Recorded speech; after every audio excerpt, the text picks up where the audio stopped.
Alright, so stoked by you. I'm stoked. Stoked.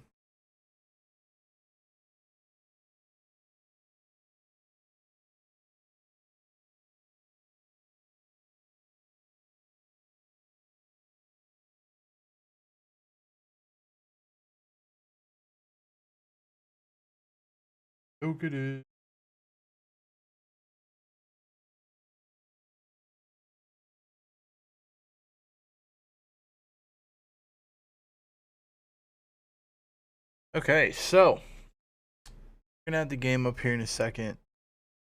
Can't do anything now because ESPN Plus doesn't start it until the actual game is already underway. So it kind of sucks we don't get any preview stuff, but I'll do my best to try to preview it for you. Um, KC won their last match, what 3-1, I believe, was their last score. Houston had a draw in their last match, so you know it is what it is. Believe they are. Last time KC played Houston, they won 1-0. Before that, it was a 1-1 draw, 1-1 draw. 1-4 Kansas City and 0-1 Kansas City. So Kansas City looks like they're 3-0-2 against Houston in the last 5 matches, which is good. I believe it's at home today. I'm pretty sure it's at home. Pretty sure the game is at Sporting KC's Park. Waiting for the game to start. I apologize again. I have no control over ESPN Plus playing it when they're supposed to, but hopefully soon they will start playing it and we can get the show underway. Excited for the game. Casey's been playing very, very well, so I'm excited to see. I'm excited to see what they do this year. The first game they looked very, very strong, but we'll have to see if it ends up being that, because you just never know. You never know how, because last year they started out very, very strong too, and then they just pooped on the pot and they didn't do anything, basically. Yeah, last year they started out super strong. I was really excited about the season, and then they kind of got rid of their strikers and had problems with their strikers, and then the defense started being bad, and it just kind of went downhill. I mean, they didn't do awful, but they definitely didn't do as good as I thought they were going to starting the season out. But this year, it looks like they're kind of back. They made a few changes. The front line, they didn't change too much. Russell's still there, which is good. I'm trying to think. Polito is in the front line, right? Yeah, he's up there. Sanchez, Espinoza. Kinda is new. Zusi playing that right back.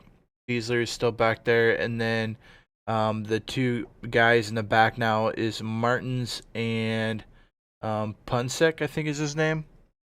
He's new too, but so far they're doing good. Last week they kind of dominated 3-1. I mean, they pretty much just dominated the whole game. So let me load. Let me see if I can get the game up on ESPN Plus. Yep, looks like the game is either underway or getting started now. Get the play button going. And then I'm just going to jump in maybe at halftime. I'm not 100% sure. Maybe halftime I'll jump in once they're done talking and stuff. That way you guys don't have to watch any ads and stuff like that, because that's not fun. Excited to see what's going to happen here tonight. And one of the guys that they brought in was midfielder Gadi Kinda, who announced his presence with authority in Vancouver. He really did. He was all over the field. He's just such a positive player. Everything he does, his first touch is forward. Here he's got this little skill, little tricks, finishes. That's a little preview of things to come here. Look at this play. He starts the play off there, continues his run up. Luis Martins, another fairly new guy, great cutback, and what a finish there from Gadi Kinda. He was just such a revelation all of preseason. The coaching staff, the players cannot say enough good things about him. He is just a star in the making for Sporting Kansas City. He's in the starting lineup again tonight for SKC. We'll give you the starting lineups here in just a moment as we are just about ready for kickoff at long last at One Sporting Way here at Children's Mercy Park. Starting lineups and kickoff coming up.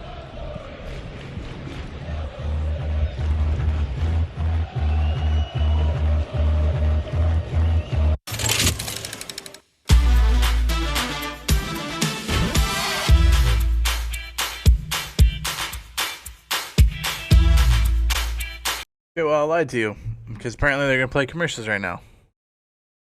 Thought it was starting, but they're wanting to play commercials instead, and so I guess we'll have to wait a second for it to start. But do they have the over under on here? I don't think they do.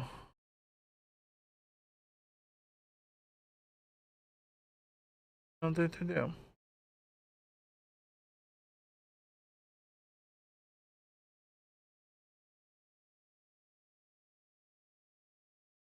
Can't believe Shallow-E's not starting.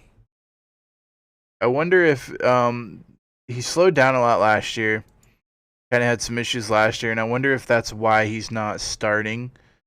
Because it's a little weird that he's not starting, honestly, because he's one of our best players. So I'm not sure if something happened last year and that's why he's not starting, or kind of what's going on exactly. But right now he's not been in the starting lineup.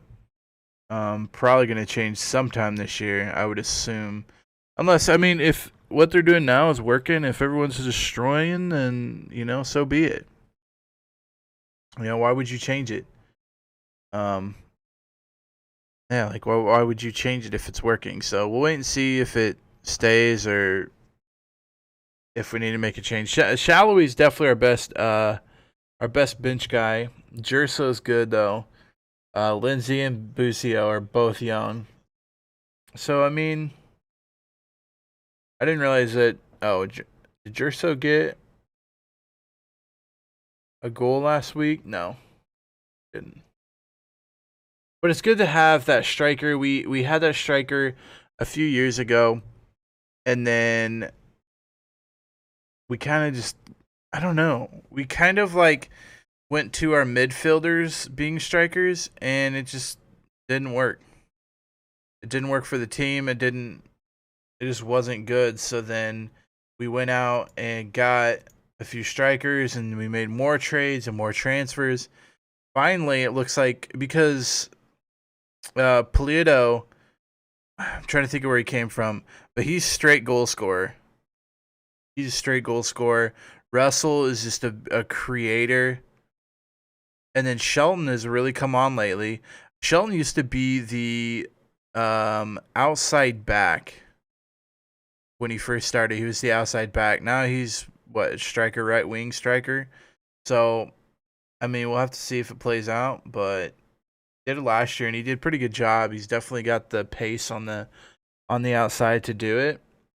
But you also have to remember, Zusi used to be a right wing striker as well, and now he's a right back, and he's one of the best right backs in the game. So you never know what's going to happen.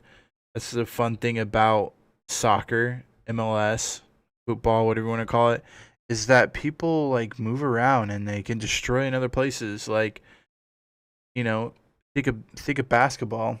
A center has to play center. A center can't play point guard.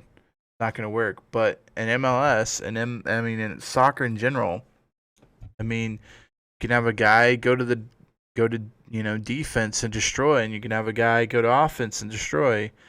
Rarely do you see anybody be a goalkeeper or a goalkeeper come out, but I'm sure it's happened before. Double stream, yeah. What's up, Will? Double stream indeed. Felt like you guys wanted this today. Mostly because double streaming because I haven't streamed a Sporting KC game yet, and I will be gone and for a couple days due to some other work I have to do. So I won't be able to stream those games. So I figured you guys would want to watch this game. And the game's getting started, so I'm going to hit it over to the game. The Houston Dynamo. Hello, everybody. This is Nate Bucati along with Jacob Peterson. Carter Augustine joining us on the sidelines. The starting lineup, Jacob, tonight no changes from the side that got a 3-1 victory in Vancouver last weekend. Right, and why would you, Nate? With that performance, just how complete of a performance it was, they're rolling out the same 11 guys, and rightfully so. And I think early on in this game, it's going to be interesting to see how involved they can get Alan Pulido right off the bat, get him some touches, get him feeling here, and bring this raucous home crowd into the game early. Meanwhile, Tab Ramos in his second game at the helm of the Houston Dynamo club. Also, no changes for his side. They got a 1-1 draw against Chicharito and the LA Galaxy last weekend. Yeah, talking to their coaching staff, they were pretty pleased with that performance. 1-1 tie against a very good LA Galaxy team. And really, without Albert Elise, who is out injured, there's a big gap there. It's going to be up to someone on that attacking front, probably Mauro Manutas, to carry that load for the Houston Dynamo tonight.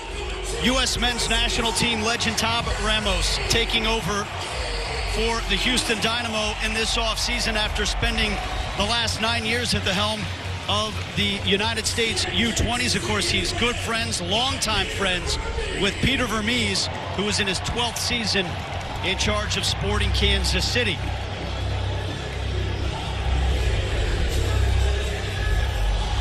Well, if absence makes the heart grow fonder, this is a stadium that is absolutely swelling with fondness tonight.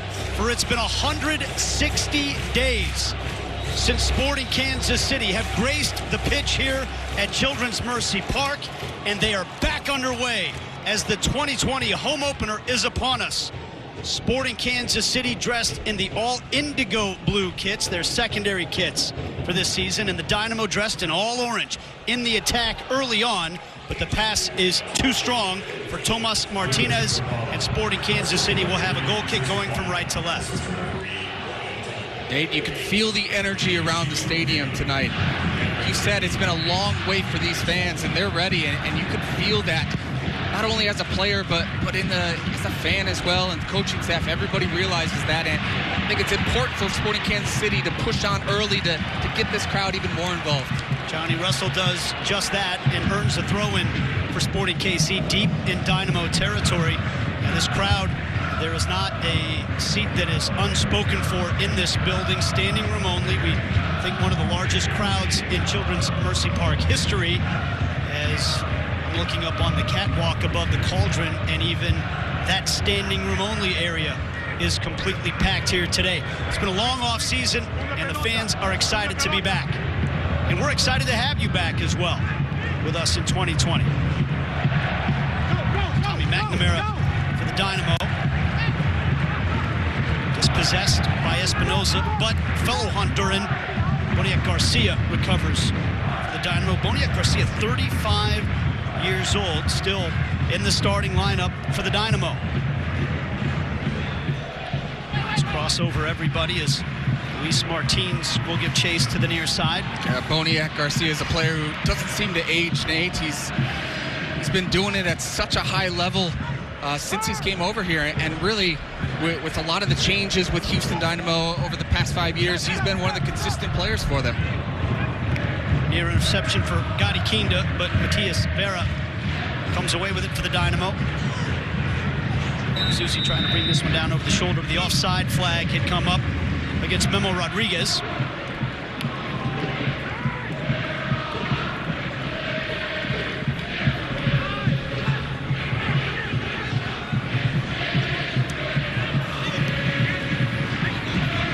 Ramos said that his team was going to come here and play. They're not playing for a draw, they're playing for a win, and they step up the pressure and are able to win it right back from Sporting KC.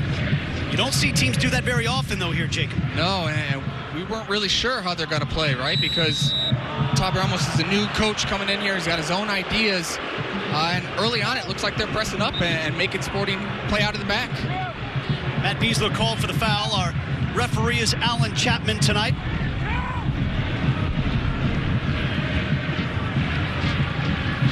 It's a dangerous free kick here, Nate, for Houston Dynamo. Manotas, as we highlighted in the pregame, just a little move there. Maybe a little soft foul there from Bees, but he put his hand on him. It's a dangerous opportunity for Houston Dynamo here in the 4th minute. Lundqvist having a go toward goal and gets a Bronx cheer from the fans as it goes right into the south stand.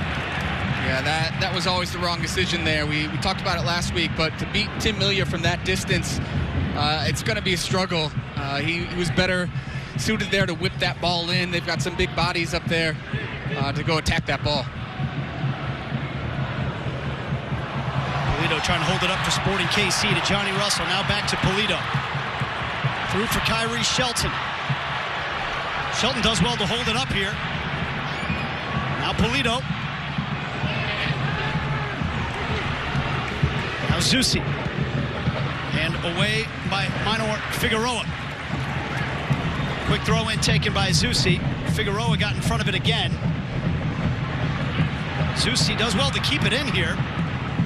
Lundqvist with the clearance. Keane with a turn. He picks up the foul. So quick is Scotty Keane on the turn. It's a great turn there. He knows where the pressure is coming. He senses them. He takes a little peek. And he just positions himself. That first touch, though, is positive. We talked about it. He always wants to drive at that back line. And just like if we said it down here on the other end, this is a positive play for Sporting Kansas City to see what Johnny Russell can whip that ball in and cause some problems here for the Dynamo defense. Polito chips it in. Falls to McNamara, and he clears it away. That entire buildup, though, for Sporting Kansas City, Jacob, came by Alan Polito being able to hold up the ball at the very start. Yes, Nate, I was just going to say that. He does so well. He's fighting off a defender right there with Kiki Struna.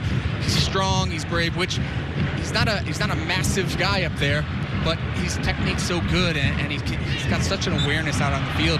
And right there is one of the things that Peter Vermees and his staff, yes, you want him to score goals and have 15, 20 goals, but it's those little things that he can do to bring in other guys and hold the ball up there, and that was just a little example of it. Zusi was called for the foul this time. There's Kiki Struna, number 5 on the ball for the Dynamo. He is a reigning MLS Team of the Week member after the job he did defensively against Chicharito in the LA Galaxy last weekend. Rodriguez fighting off Punchitz.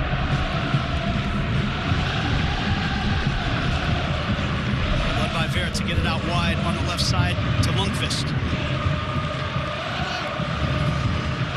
There's Boniat Garcia. Now Lundqvist again. It bangs off of Zusi. And the Dynamo will have the first corner of tonight's proceedings. It's a positive play early from Houston. Didn't think that we would expect this going into the game. They've really kind of been playing most of the half, or most of the game here in Sporting Kansas City's half. And Tom said it. This is the new look Dynamo. A lot of guys say they're going to do that when they come to Children's Mercy Park, but we don't always see it. And so far, he's been true to his word. 6.5 minutes in. Another corner coming up. It's very difficult to do. That a lot of people say it. They want to do it, but Sporting Kansas City just overwhelms you. It's going to be up to the guys out there on the field to switch the tone here. Tough in swinger that gets nodded past the post. Figueroa had an opportunity that time. It's out for a goal kick now. Comes that high pressure again from Houston as we take a look at what you need to know for the Dynamo. They really fell apart down the stretch. And this time, Keita taken down. Referee saw nothing wrong with it. Here's Manotas putting a cross in. Backheeled away by Ilie. Kyrie Shelton all the way back to Tim Melia.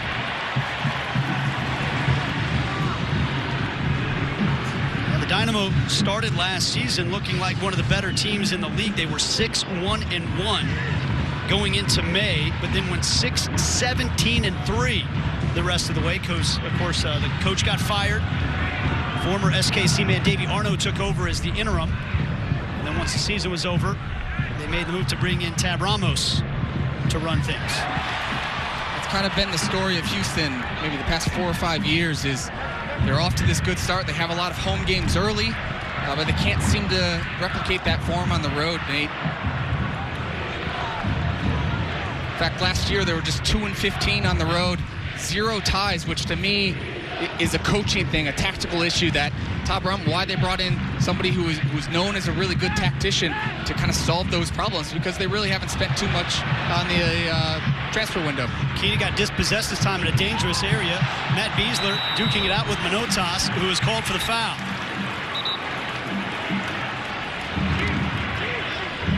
Manotas disagrees with the call as we take a look at what you need to know for Sporting Kansas City. They've been good in home openers. Maybe no surprise, especially since opening Children's Mercy Park. First chance really for Luis Martins to get forward up that left-hand side. Tried to play it into Johnny Russell. They got their signals crossed that time.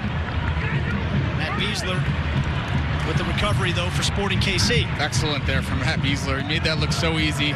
It's difficult. He's fallen away, and he still manages to hook it to Ilie to keep possession. That's why he's one of the best center backs in the league right there.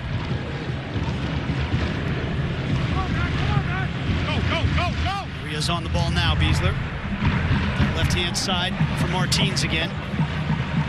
He spent so much of last week's game against Vancouver in the attacking third. Looking for the switch here to Kyrie Shelton.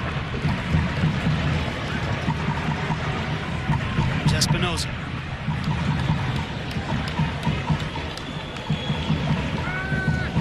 Martins again.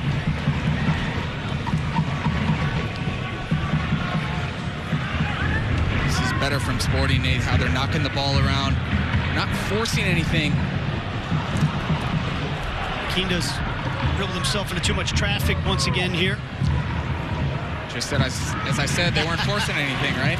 But that's better. They need to pin Houston back. These wingers never like to defend, right? That's not coming as a former winger myself. You always want to be forward, going forward, trying to score goals. Defending's hard, especially for these offensive players. The more that Sporting Kansas City can pin them back, the better it's going to be overall for Sporting Kansas City tonight.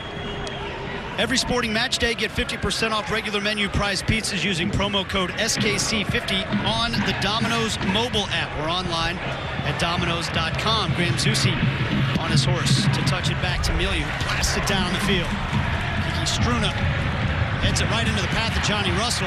He loves to run it, guys. Here comes Russell. That attempt to cross was blocked by Zarek Valentin. Johnny lets it run out for a corner. This will be the first for Sporting KC as we're 11 minutes in.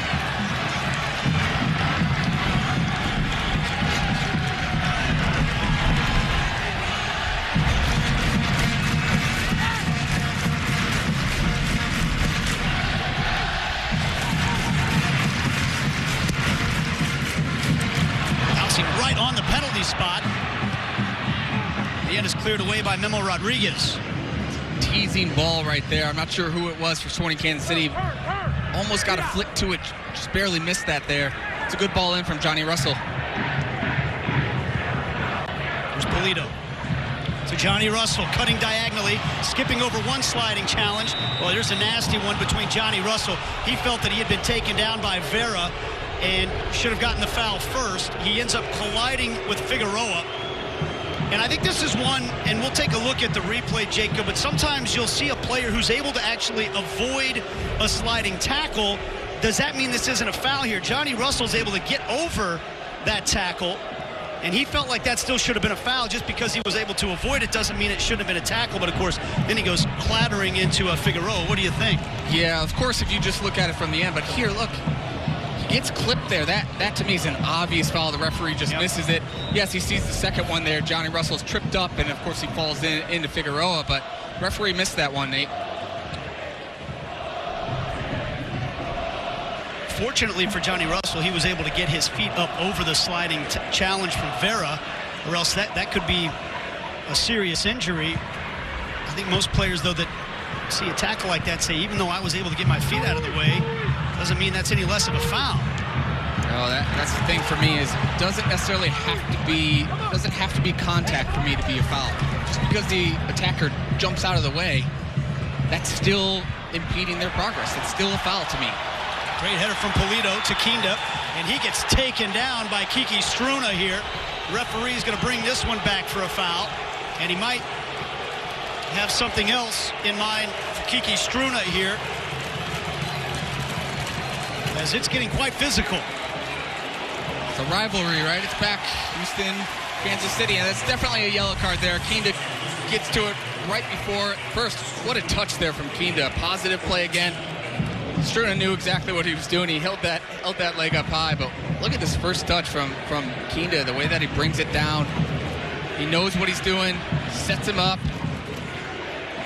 That's why this coaching staff is so positive about Gadi Kinda and what a big addition he's been to the team.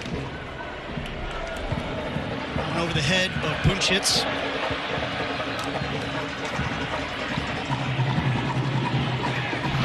Polito and Espinoza winning it back. Polito gets it to Roger. He puts the cross in right across the 6. And it's going to be out for a throw-in on the other side. Great ball from Roger, but what I want to talk about here is Polito, your big signing, your number 9, is chasing down this loose ball in the corner and winning it and then laying it off to Roger. Just a really, really good play. So this was the header that Polito made while he was basically getting elbowed by Kiki Struna to set up that foul in the first place. And that is something that is significant to talk about in terms of the difference between maybe Alan Polito and another Mexican striker, Chicharito, who really struggled against Kiki Struna last week because of the different style of players they are. And the big topic of conversation in that game last week in between Houston and the Galaxy was that for some reason the Galaxy put in 27 crosses to Chicharito, and he didn't have any goals to show for it. He's not exactly a big target.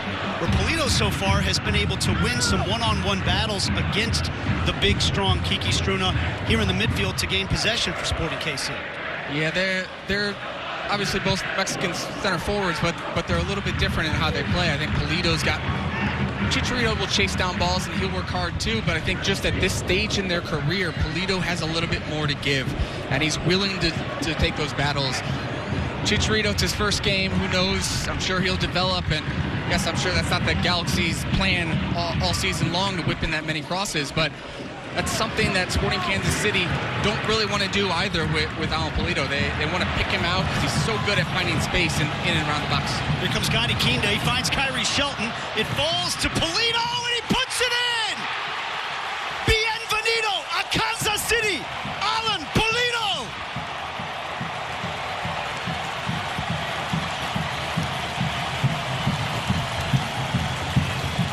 Nate, this finish is just so perfect again. Alan Polito did it last week early on in the game. Seemed like it was a nothing play, and he hits it in off the post. Same thing here, just the technique, curling it down to the far post. What a play overall. First, a great switch over. Kinda, again, positive play, driving at him. Plays a little ball into Kyrie, maybe a little fortunate, but what a finish. It didn't have much pace, but it didn't have to. It was perfectly placed in the corner. 2 goals in 2 games for Alan Polito. A great start here for Sporting Kansas City. And look at the reaction from Johnny Russell, because he was seeing that with his right foot as well. And those are 2 really good goal scorers. When they saw that ball, they both wanted it. But Alan Polito was brought in to score goals for Sporting Kansas City, and he's got 2 in 2 games, and he scored both of them within the first 17 minutes. Yeah, that's I've been there with Johnny where you're saying, oh, you're mad because you're like, oh, it's there for me. And then somebody else steals it. Hey, when it goes in, then you celebrate together. But now if Polito missed that, then maybe Johnny could have a word with him. But ultimately, I'll take that on Polito's right foot over Johnny Russell's right foot.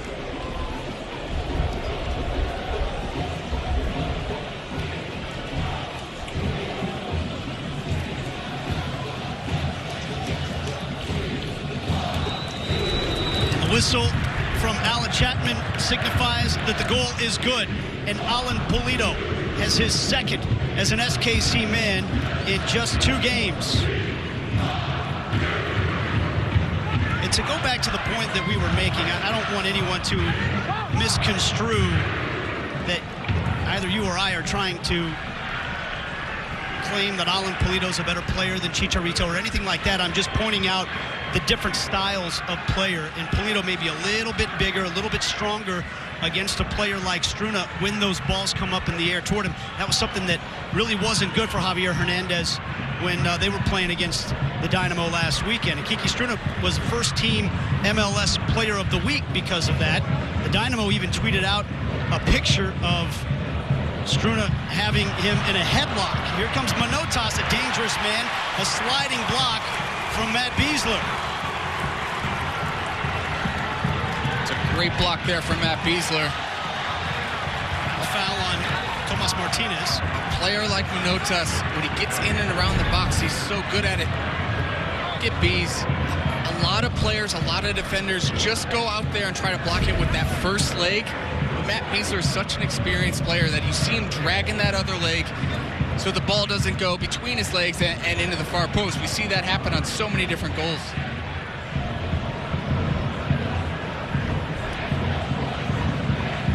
While Martins is down on the ground, let's take a look back at the goal by Alan Pulido and the reaction by Johnny Russell, who first wanted it, but then he saw it go into the net.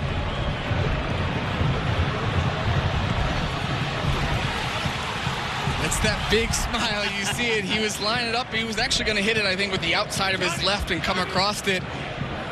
As soon as that ball goes in, though, it's all smiles and everybody's happy. But I'm sure for a split second there, Johnny was hoping that was going to be his moment of glory. Well, Jacob, during our pregame, we had a great shot from down on pitch side in Vancouver when Sporting Kansas City scored their third and final goal against the Whitecaps. And Johnny Russell, Alan Pulido, Gadi Kinda had all been subbed out of that game at that time, so they were sitting on the bench, and the camera shot showed how genuinely excited those three guys were for their replacements who had gone out onto the field, including that man, Eric Hurtado, who scored the goal, and Gerso, who had the assist. You get the sense that this is a team that really embodies what Peter Vermes always talks about as one of his core principles, which is team first. The team is always first with Peter Vermes, and it's that mindset and that mentality that, look, not a lot of teams around the league have that mentality about things. They would rather get on the score sheet themselves, even if you tie or you lose. What Peter Vermes has done with the help from Matt Beasler, Roger Espinosa, Graham Zusi, Tim Melia, these veteran guys, is when you first come in this locker room, you put your ego aside, and it's all about the team. And that picture on the bench, that video was just perfect. That epitomized really what this team is all about, Nate. Second ball! Second ball! It's another one of the newcomers, Roberto Punchitz.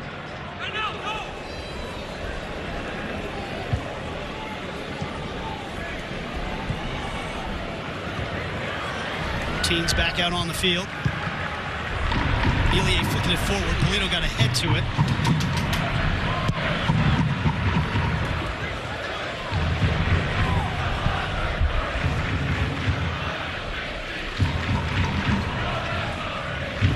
So Valentin. Play advantage, says the referee, as Johnny Russell was taken down. Here's Pulido again. Working his way toward the byline. Still Pulido. And he earns the corner. Johnny Russell's back up to his feet, by the way. Play all started with Gadi Kinda pressing the goalie, forces them to kick it long, and then winning that second ball. Johnny Russell sneaks in there, picks it off. He was probably fouled on the play. But then once Alan Pulido's in the box, he's so calm and collected, gets around his defender, and he's buying his time, hoping to pick somebody else, and ultimately earns Sporting Kansas City a corner kick. Johnny Russell to take it. Manotas heads it up into the air. And then on by Boniek Garcia, but Elie giving chase. Plays it back to Matt Beasler. Well, the first 5 minutes, the Houston Dynamo were on the front foot, but Jacob, ever since, Sporting Kansas City have done exactly what you said they should.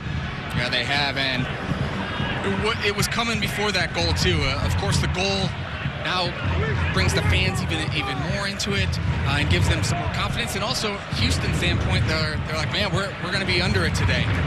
But I think it was that after that initial, maybe some nerves were there, opening the stadium, the buzz is there. I get that. But now it's really now about Sporting Kansas City maintaining this and even raising it higher. And Beasler to deal with that cross. Came down the left-hand side. So wearing the captain's band again here tonight.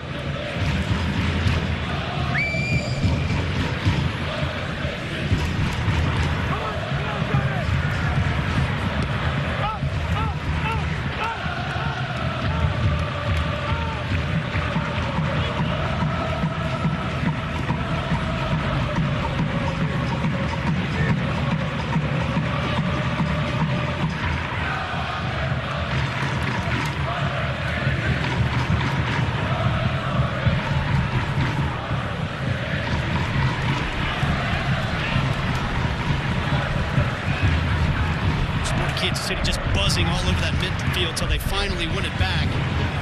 They were. Houston had possession there for a minute or so, but it wasn't easy possession. Sporting Kansas City was, every time a Houston Dynamo player was on the ball, there was immediate pressure. We've got an interesting situation now, Jacob, because both members of the center back pairing for the Houston Dynamo are on yellow cards now, as Minor Figueroa is booked for this tackle on Alan Pulido, just tugging him down from behind.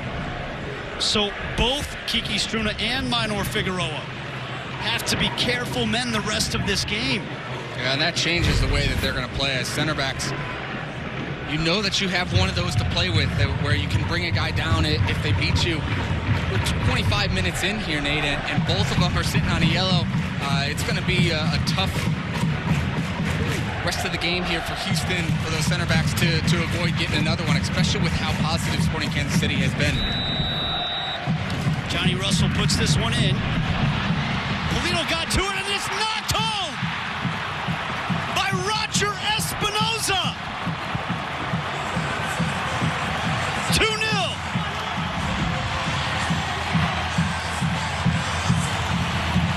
It's an unlikely goal scorer, Nate.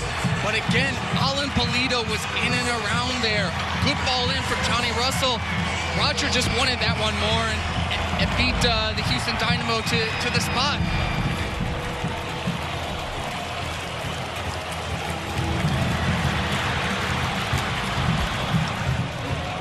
Great ball in there from Johnny. Little touch. Roger just wanted it more. That's what it comes down to, pure and simple. That first off, Pulido gets crushed through the back by Valentin. Yep. But man, Roger, that's why Roger Espinoza has been so good for so many years. He just wants it more than the other guy. Right there was a perfect example of that. Well done, Roger Espinoza. 9th goal in his 10-year career for Sporting KC. Roger Espinoza, he obviously has done so much more for this franchise over those years. And there were some comments from Peter Vermees this week about how valuable Roger is, not only on the field, but in the dressing room, and maybe even as a roommate. He paired Roger Espinoza with Gadi Kinda, who had never been to the United States, didn't speak much English before joining Sporting Kansas City. And Peter said, I put Roger with him for exactly that reason, because Roger can get along with every single guy on the team, no matter where he's from. Yeah, there's guys like that on every team, connectors, if you will, guys who can span different cliques, or even on a team like Sporting Kansas City, which it's all about that team. There's not really a clique, but Roger is certainly one that can span different groups there. Sorry about that. I just wanted to point out the hustle there from Kyrie Shelton to win this ball back as Russell puts the cross in. I didn't mean to interrupt you there, Jacob, but Kyrie Shelton just went on about a 60-yard run through 2 defenders to win that ball for Sporting KC. Handball against the Houston Dynamo here. For more on that topic about Roger Espinoza, let's go down to the sidelines. Carter Augustine can chime in on this. Yeah, it's funny that you guys are talking about Espinoza getting paired with Kinda down in Arizona. I saw him on the complex down there where the team was staying when we were down there covering preseason, and he was like, hey, guess who I'm rooming with? And I had to go through a few different guesses before getting to Gadi Kinda, and he's like, yeah, it just seems like every single year Peter puts me with someone who doesn't really speak English or know anyone on the team, and he had a nice chuckle about it as well. And I was saying the exact same thing, Jacob, that you get along with everyone, Roger, and that's exactly why they had you paired with the new guy on this particular trip. There's Roger giving chase right now. Yeah, Carter, and even when I came to the team in 2012, Roger was one of the first guys that introduced himself to me, even though we played each other. I was a Michigan fan. He went to Ohio State, so we kind of had that little rivalry. But Roger Espinoza, just such a good human being overall. And obviously he's a great soccer player, but one of the things that makes him so invaluable is just that, one, he can speak multiple languages and connect with guys. But he's just such a well-liked guy in that locker room. You know, you've been on other teams too, Jacob. I'm wondering if guys that play against Roger Espinoza would be surprised to hear that he's good friends and gets along with everybody on his team, because he seems like such an animal out on the field if you're playing against him. Absolutely is an animal. He's a terrible guy to play against. Even in trainings, he's terrible. I always hate when Roger's on the other team. But that, to me, I've said it before, that's the biggest compliment I think that you can give any player, is that you love him when he's on your team, but you hate him when he's on the opposing team. Elie is going to be booked here. Pulling back Boniek Garcia in the 30th minute. Sporting KC, 2 goals in the first half, one from Alan Polito in the 17th minute, and then one from Roger Espinoza in the 26th.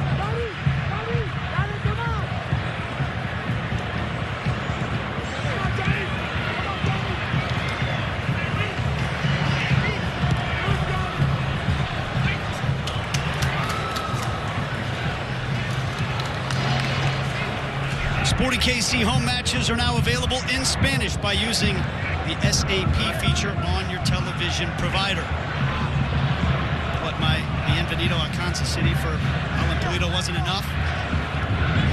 I was impressed. I was more impressed, though, with your press conference answer when he signed here, or with your question, all in Spanish. I had to practice that one a few times. Peter liked it.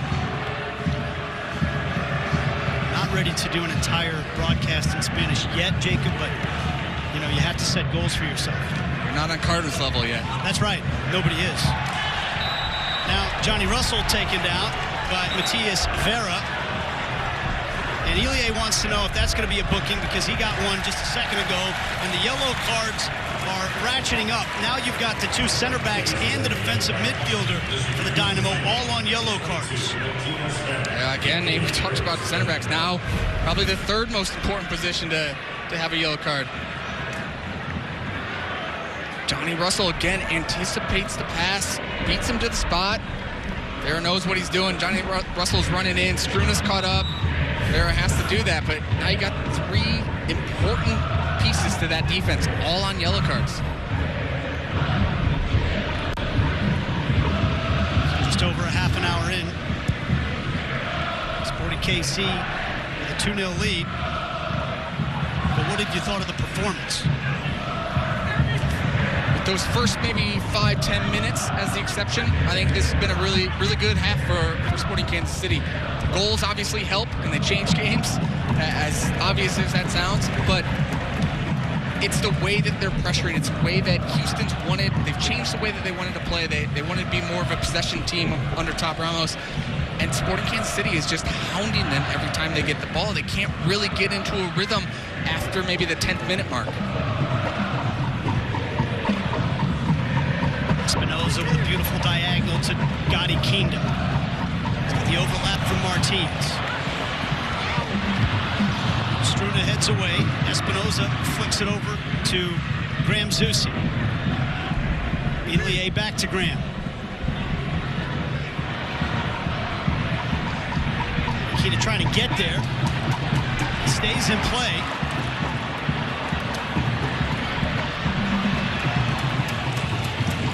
somehow wins it back. Elie to Johnny Russell.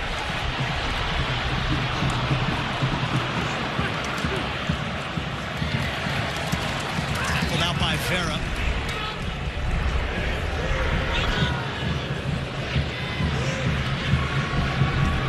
KC with a 2-goal lead still.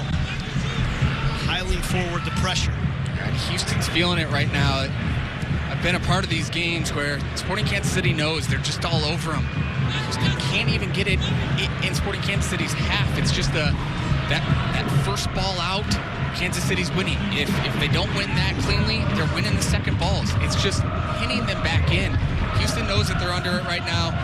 And there's been a lot of games at Children's Mercy Park where this exact same thing has been happening. Kansas City just has to be careful that they don't give up any counterattacks, because right now that's the only way that Houston will get back into this. Montas is a man by himself up top right now for the Dynamo. Elie does well.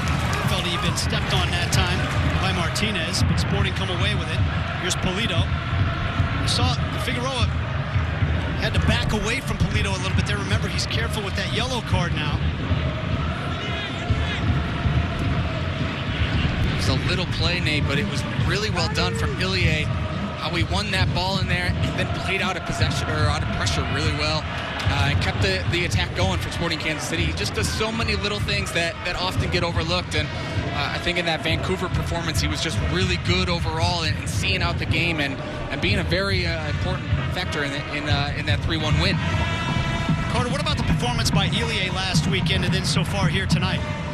Yeah, guys, I mean, it's great to have an informed Elie Sanchez back in the midfield. More on that in just a second here. Here comes a counterattack opportunity for the Dynamo, and guess who it is? Elie winning the ball and getting fouled by Adam Lundqvist, and he might go in the book. This is going to be the 4th yellow card shown to the Houston Dynamo, and we're not even 35 minutes in, Carter. And that should be a worry for Tab Ramos and the Dynamo, but right on cue, like you said, Nate, we're talking about Elie, and he pops up to snuff out this counterattack. Jacob has sent us some numbers over about his fantastic passing performance in that Vancouver game, and going back through the film, I didn't realize it, but Elie won the foul that led to the free kick for the first goal. He intercepted the ball to lead to the second goal, the Gadi Kinda goal, and then the third goal I thought was just exemplary of him throughout the game, and especially in that second half where really Vancouver had a tough time even touching the ball in the second half because he was so dominant in possession. And in that third goal, they had him trapped in the corner. Elie pinging things around. The ball finds its way to Jerso. And Jacob, it's a position that oftentimes doesn't show up on the stat sheet, but those are 3 huge plays that Elie made that may not have made the stat sheet or the box score. Exactly, Carter. It's a very underrated position. Usually you only see it if the guy's going the other way and the defensive midfielder can't break up the play or can't win that ball. And yes, I think everybody, even Elie himself, will say that last year was a down year, but to have him back, especially in that first game and so far today, he's just such a big presence in how Kansas City plays, how they keep possession. When he drops back onto the back line with the center backs and they can build out with 3, he's just a really important piece of this Kansas City team, and it's so far so good in 2020. Well, Elie was the newcomer of the year for Sporting KC in 2017. He was the team's MVP in 2018 when they won first place in the Western Conference in the regular season. Johnny Russell's gone down now. The referee is going to play advantage here. Last year was an off year for Elie, like it was for so many Sporting KC players, and I just have to think, and by the way, he's made his 101st appearance as a Sporting KC man here tonight. That workload that we saw from him, he was in every single game for the first 2 seasons, and then going into last year, he played all the games in Champions League and all that. And even a player like Elie, who says he'd rather be out on the field than sitting on the bench, that has to take a toll at some point. And you could just tell that he was one of the guys that was feeling it last year for Sporting KC. Yeah, he certainly was, and I think that, like you said, he just played in so many games once he came here, and really when he came over, he hadn't had a lot of first-team games under his belt, and so it was almost like him trying to manage and realizing how much of a workload it is, especially in his spot in this system where he's so important. But like you said, it's really positive early showing here from Ilya. And I think Peter Vermees will hope that continues. He's one of those guys, though, that really is all about soccer, because I asked him when we were down in Arizona in preseason if he enjoyed having a little bit longer of an off-season, and he said absolutely not. Goalkeeper Maric had to come way off his line. Johnny Russell's going to try to chip him, and he just misses wide of the post. Nate, I thought that was in from up here. Johnny Russell recognizes the loose ball there. Maric doesn't do a great job dealing with it. He actually is quick to come off of his line, but Kyrie Shelton up the middle. Johnny Russell first to react. Just a little too much spin on that, but again, though, that play started with Gadi Kinda turning Struna in the midfield there, and then leaving that, because Struna's pushed forward, leaving that big gap for Kyrie Shelton then to come off the wing and in there. This is a good sign from Sporting Kansas City. Of course, Johnny would love to have scored that one, but overall, a really good reaction from him to pick up that second ball. What I noticed, Jacob, is after that sequence, even though the shot by Johnny Russell missed wide of the target, there was a standing ovation from the fans here at Children's Mercy Park, because I think they just like what they're seeing in terms of the work rate and how disruptive Sporting Kansas City have been in the midfield. Peter Vermees has talked a lot about the education of the fans in Kansas City and how much they understand the game and what the Sporting KC team is trying to do on the field through the course of the game. And he's right.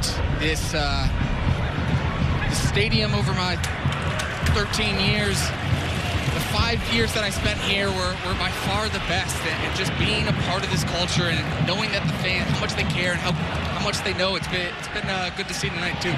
Adekina working his way into the penalty area. Ended up losing it in the end. Martins, though, keeps it in for Sporting KC. The thing is about Sporting Kansas City fans is, yes, they appreciate the tricks and the skill and everything, but they appreciate somebody chasing down a loose ball like Polito did earlier in the game, or whether it's Graham Zusi making an 80-yard run, even if he doesn't get the ball and he pulls a player out. It's that type of, those little details that the fans in the stadium really recognize and really appreciate. Speaking of that work rate, Carter, what about Gadi Kinda and what he's shown so far in that regard? Yeah, I was going to say, I think the fans are going to appreciate not only when he gets on the ball, but some of the stuff that you're talking about. Jacob has already pointed out several times, Gadi Kinda chasing down the ball, closing out the keeper, forcing a turnover. He had 4 fouls committed in that game against Vancouver, which is tied 4th in the league. He also drew 4 fouls. He was all over that place. You saw him in the attack a lot, but the work rate was impressive as well for someone who I think will come to know as more of an attack-minded midfielder. He's already been fouled a couple of times here tonight as well. Sporting with 2 goals on 3 shot attempts so far, and that 3rd shot attempt didn't miss by much, as Johnny Russell had an open goal from about 45 yards away. He was very close to making it 3-0. I'll take 2 goals on 3 shots all day there. It's a good return, isn't it? Kyrie Shelton onside here. There were far too many games where, when I was a player here, where we'd have 20 shots or 25 shots or 15 shots or whatever, and 0 goals to show for. So it just shows the improvement in the attacking options that Sporting Kansas City have. Johnny Russell was trying to work his way through some defenders. It ends up in a corner. Well, season tickets are available, folks. Sporting's next home match is March 28th against Real Salt Lake, another bitter Western Conference rival. You can get tickets to that match and every Sporting match at sportingkc.com.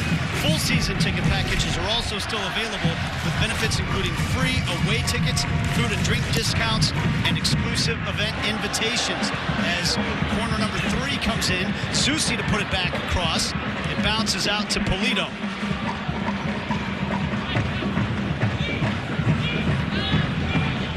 Starts of the season for Sporting KC.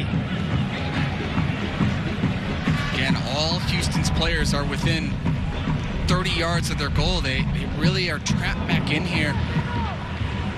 For Sporting Kansas City, when you're up 2-0, the first half is a great sign. Sporting has not decided just to sit back and defend on this 2-goal lead, have they?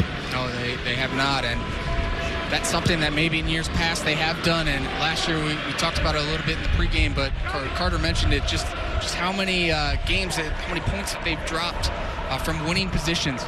So it's good to see that Sporting Kansas City, at least so far in this first half, has been willing to push forward and not just settle for a 1-0 or 2-0. It looks like they're hungry for more.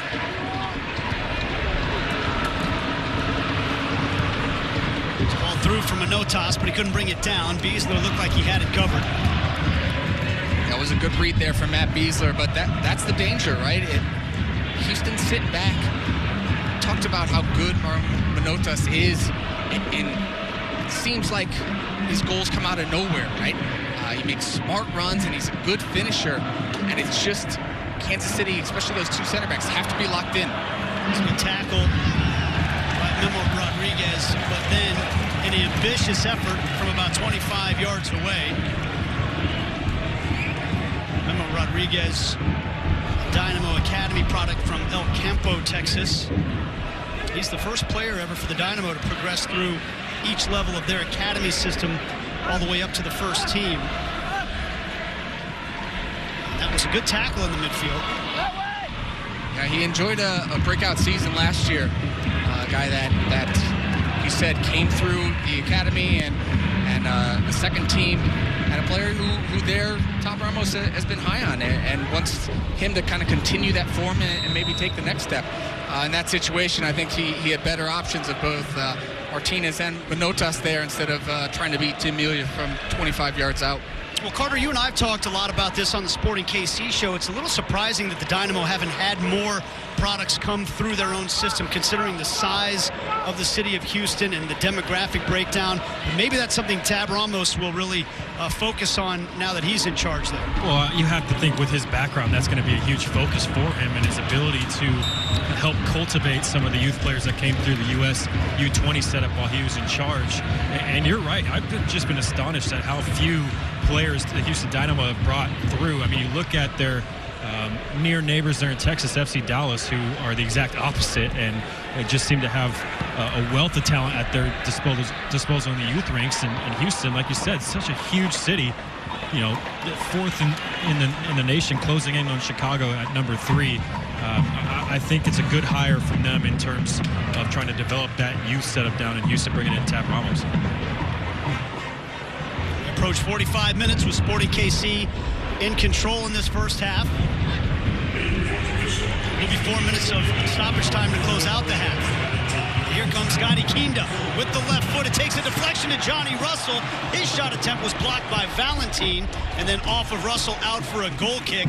And Johnny Russell was smelling his first goal of 2020. A good block from the right back for the Dynamo that time. It's an important block, Nate, because it looked like Johnny Russell struck that really well.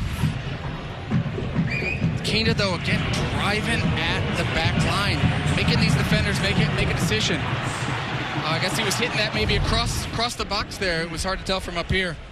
But nonetheless, a good block there from Zarek Valentin. That was Scotty Kinda, by the way's effort with the left foot again, and he scored with the left foot last weekend in Vancouver, even though he is not a predominantly left-footed player. We've seen him shoot with that left foot enough now that if you're a defender, you have to honor both sides. Yeah, you do. I think that play, too, was started a long ball into Kyrie Shelton's chest, who held it up and laid it off to Roger Espinoza, who played a great little outside of the football. But that matchup, talk about Kyrie Shelton with the outside back. An outside back's not going to be able to body Kyrie Shelton.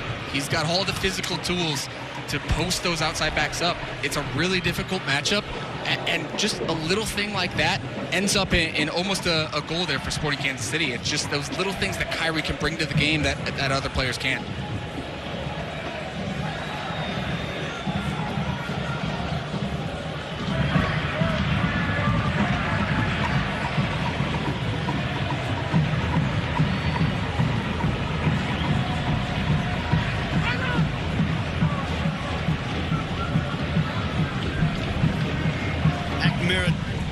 Trying to flick on, but Martins able to recover for Sporting KC. Halfway through the 4 minutes of stoppage time here to close out the first half.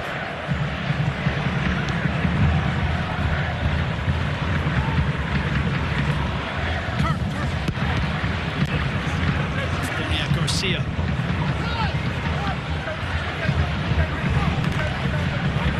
First touch for Peter Vermees on the night.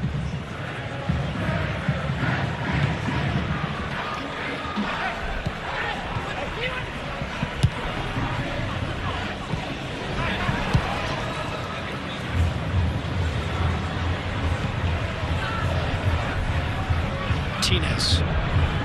Left-hand side to Adam Lundqvist.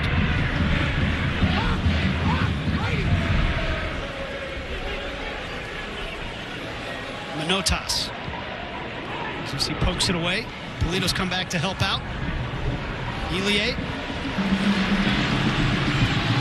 Sends it down for Kyrie Shelton, who had just slowed his run up right before the pass came. But still giving chase Kyrie Shelton.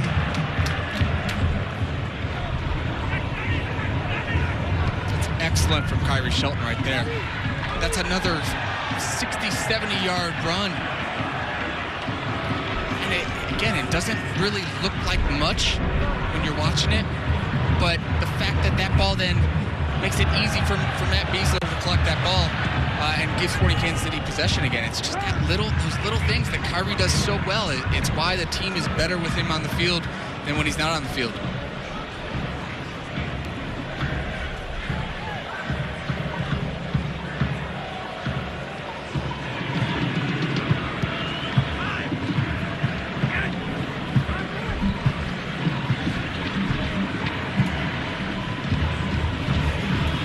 Kyrie Shelton again. Lundqvist this time was able to read the pass.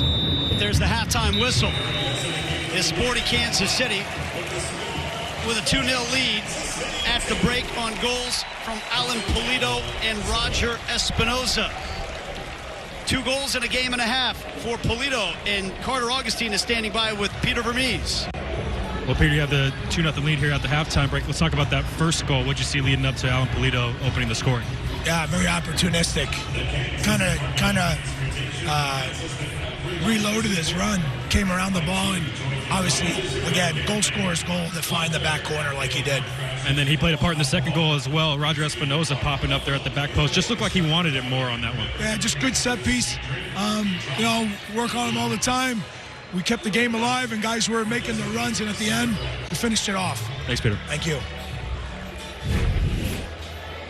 Alan Polito, just a couple of shot attempts already in his career for Sporting KC, and he's got a couple of goals to show for it in Sporting KC with a 2-0 lead at the break.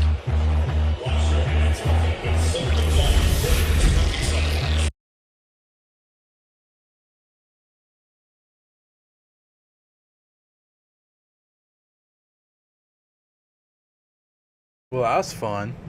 That was a fun half. What do you guys think about that half?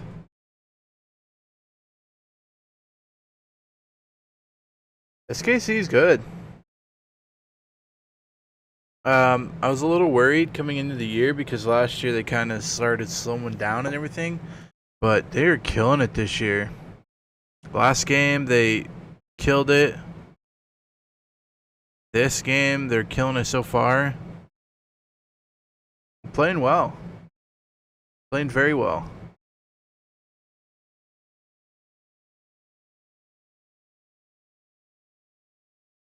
Playing well indeed. Alright, so let's look at the stats here. SKC has 61% of the possession.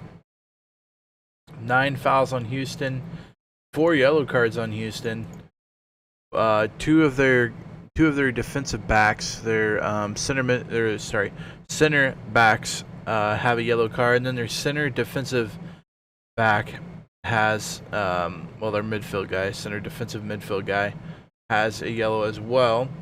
No reds, offsides, 1 for Houston. Corner kicks 3 for SKC and 2 for Houston. SKC 5 shots, 2 on goal.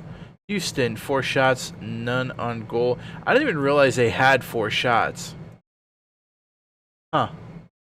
Didn't even realize that they had 4 shots, to be honest with you.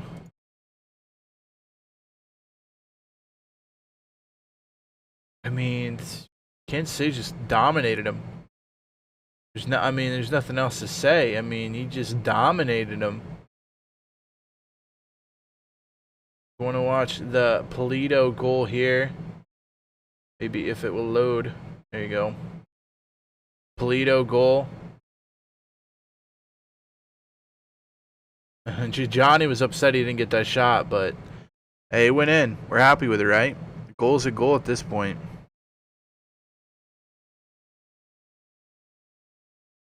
And Polito is exactly, I mean, we brought him in to score goals. Brought him in to score goals, and that's exactly what he's doing so far, which is good. Hopefully he keeps it up all year. Hopefully he stays healthy. Absolutely beautiful goal by Polito there.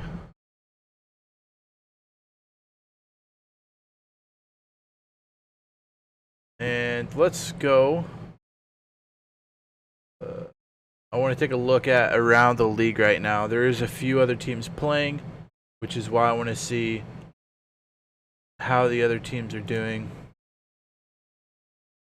Go ahead and look. SKC up 2-0. Minnesota 4 goals against San Jose. San Jose 2 goals. Ike Opara, who used to play for SKC, has a goal in that one 13 minutes in. And then the Rapids and Orlando City tied 0-0 24 minutes in. Full times for all these guys. We got some later games tonight. We got the LA Galaxy and Vancouver Whitecaps playing. Vancouver we played last week. And then Seattle Sounders against Columbus Crew. Columbus got a win last week. Seattle got a win last week. Galaxy a draw last week. Atlanta ended up winning theirs 2-1. They were up 2-0 last time I looked, and yeah, it looks like Kubo scored a goal in the 64th minute. Toronto getting a win 1-0. DC United getting a win 2-1 against the Inter Miami CF, which is a new club as well. Cincinnati, FC Cincinnati, and Inter Miami CF, both new clubs. In the MLS, Dallas and Montreal tying at 2 apiece for them. So, wow, I'm really actually surprised about Minnesota. I mean, Minnesota's good, but the way Minnesota scores goals is just... They seem to score goals at like a high rate, but it's just weird how they score them. Who's winning, Mike? SKC's winning 2-0 right now. Polito a goal in the 16th minute, and then Roger Espinoza with a goal in the 26th minute. Pretty much Kansas City's just destroying them. I mean, there's no like... I think they had, what, 69%? Was it 69% possession, I believe? 61%. Yeah, they're just... I mean, they're doing whatever they want, basically. And this is kind of misleading. I didn't even realize that Houston had 4 shots. It's pretty much just been all SKC all game. I mean, well, yeah, again, I didn't even realize that they had 4 shots.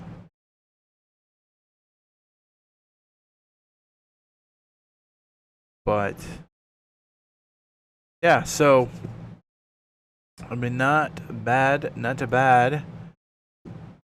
I don't know how long the half times are. We'll see. The game highlights here should pop up and show you Polito's goal if you'd like to watch that again. And I don't know. I gotta say, I think SKC is gonna do well this year. Very good this year, I think. Yeah, I think they're gonna be riding pretty here. Here's Polito's goal. You'd like to watch it? Probably barely see it. Probably barely. Pretty sure that's not a real word, but hey, there we go. I don't know if that's any better or not. Seems better. But yeah, just pretty much commentating now until they get back with the game. I mean, you guys can. I can flip it back over, but you're gonna be listening to ads, and I figure that wouldn't be very much fun. I might as well talk about the game, answer any questions you guys have. So if you have any questions, let me know. Be happy to answer them.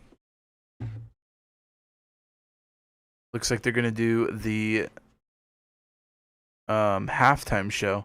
So I can send you back over to the halftime show so you guys can watch, and then I will come back again if they get done with the halftime show.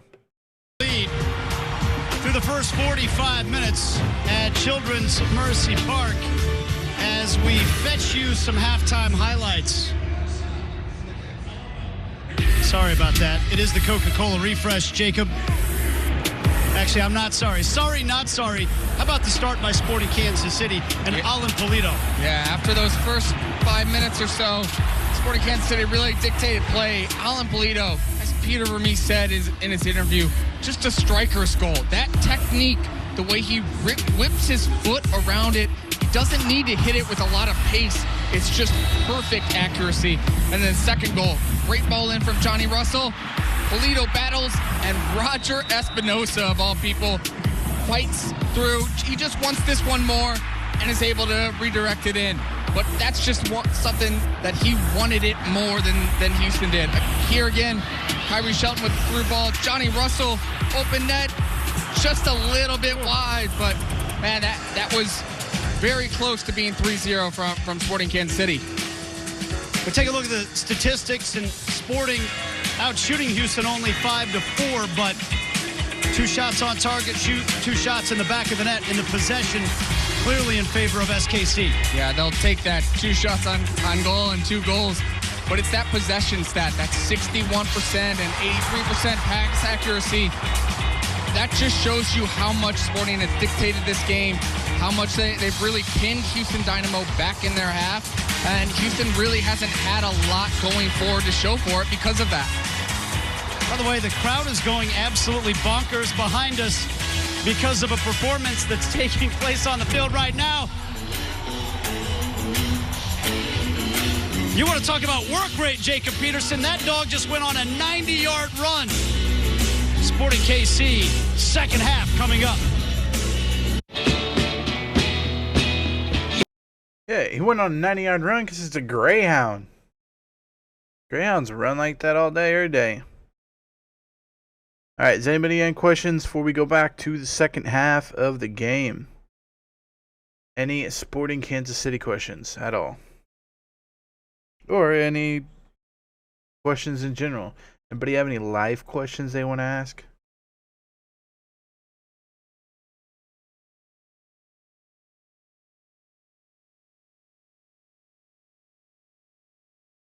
Tell you what, I think what I should do this year is bet on Sporting KC to win it all.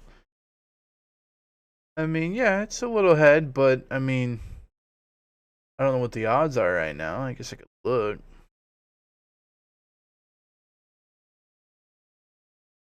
Guess I could look and see what the what's that? Boom. MLS. Not showing anything more. I'm kind of mad because I couldn't bet on today's game. Honestly, kind of mad.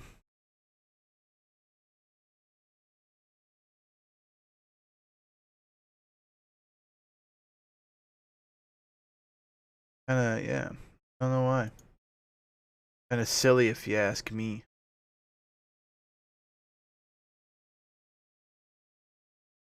Kind of silly if you ask me.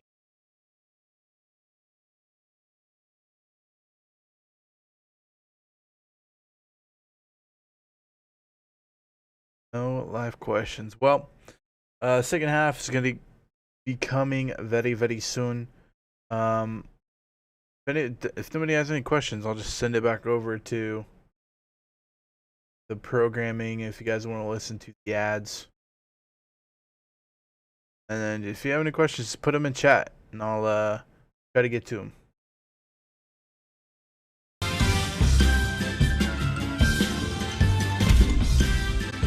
That's kind of how it felt when I saved hundreds by switching to Geico. Honey, you feel so soft and sweet. Charmin. Oh yeah! Softer than ever. Charmin Ultra Soft is twice as absorbent, so you can use less. And it's softer than ever, so it's harder to resist. You'll always be my lover till the end of time. Okay, this is getting a little weird. We all go. Why not enjoy the go with Charmin? Georgia, Georgia, the whole day through.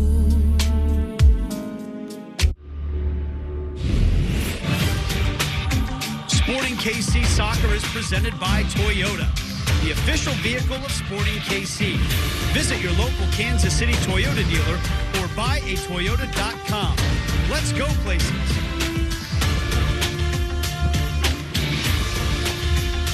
Sporting KC with the 2-0 lead at the break over the Houston Dynamo.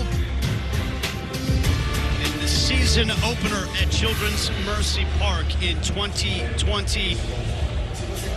Really get a sense that the anticipation from the fans, they've been waiting a long time to see this team on the field, and the players have as well, and that energy translated in the first 45 minutes. The fans have to be happy with what they're seeing out there so far in the first half. They're up 2-0. They're playing well. They need to make sure that these first 5 to 10 minutes of this half, they start strong, and they continue to play the way that they were when they closed out that half. You can't let Houston Dynamo, they're still a dangerous team. You can't let them get back into this game at all. If Sporting Kansas City does that, then I think the rest of the half that they can keep possession and there'll be opportunities to be had.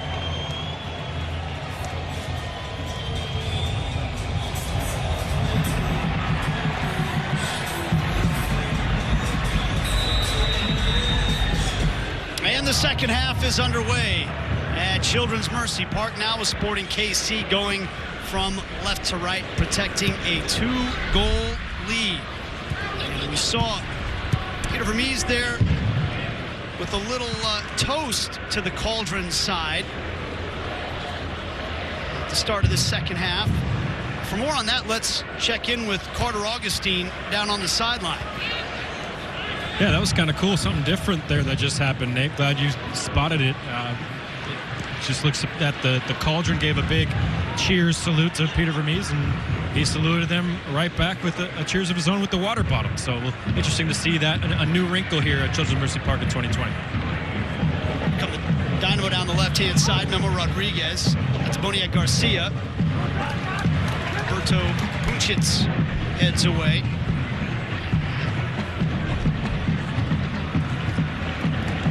Elie. Fairly won by Garcia. Henry Shelton came all the way from the left side of the field over to the right to turn Memo Rodriguez away from goal and to prevent a counterattack there. He's picking up where he left off in the first half, Nate.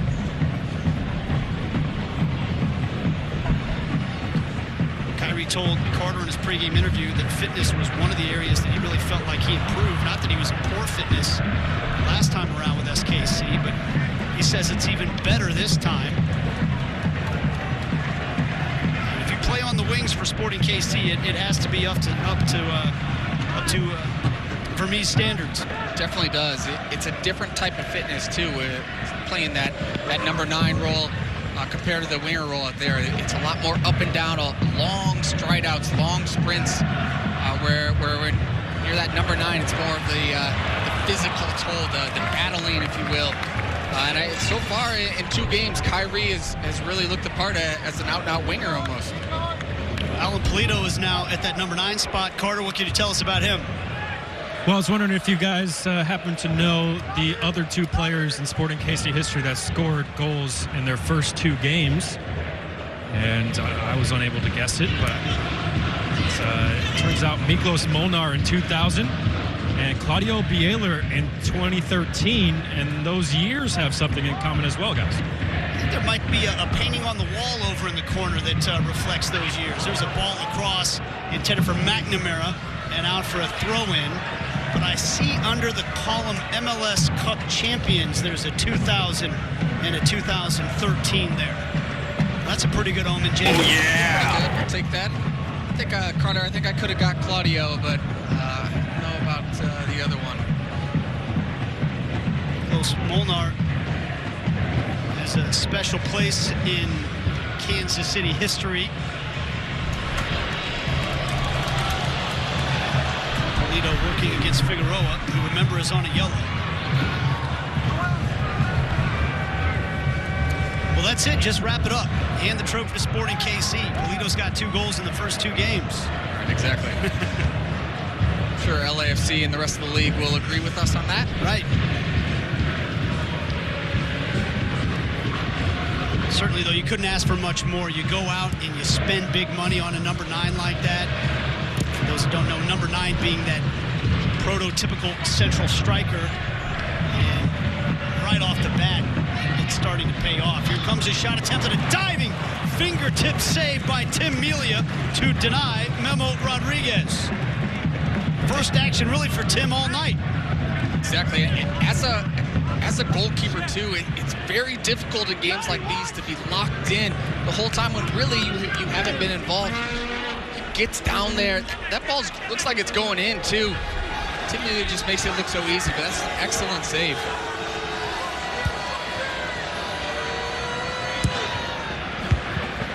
Headed away by Espinoza on the corner.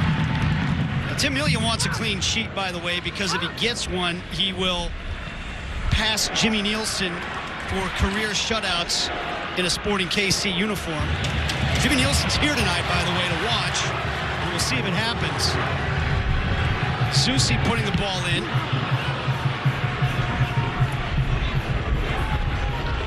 And then fouling Figueroa. Susi, and then helping him up.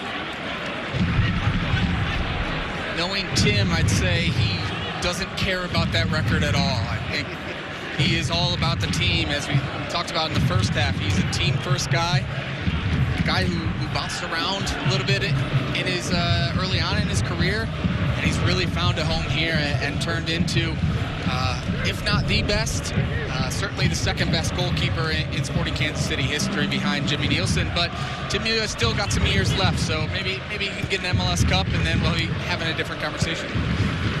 He might not care about that record for shutouts, but I guarantee you his teammates want to see it for him. Of course, he's such a good guy. He bails his team out so many different times. You certainly want that for him, and I'd say it's coming sooner rather than later with the way Sporting Kansas City's playing so far this year. Polito took the brunt of that challenge from Kiki Struna, but then also was whistled for offside.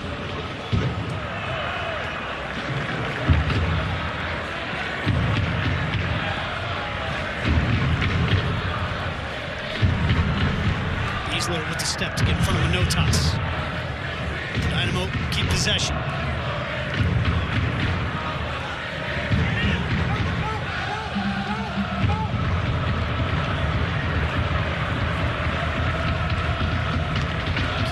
Pressure on Struna. And Johnny Russell won the header, but still the Dynamo come forward. Rodriguez. Niak Garcia. Pucic knocks it away. Right back into the path, though, of Rodriguez. Graham Zusi there to close him down. Clever back heel from Rodriguez to Lundqvist. He puts the ball in, dangerously so. Valentin closed down by Kyrie Shelton and out for a corner. Houston Dynamo again having another pretty bright start to this half. What Sporting Kansas City did to Houston in the first half, they pinned them back. Houston's been doing the same here to Kansas City for the first 7 minutes.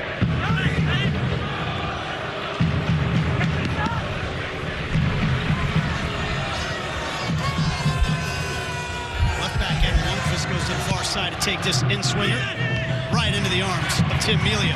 Gadikina's on his horse right now. Melia's going to instead roll it to the near side to Elia. Picks out Alan Polito in the center circle.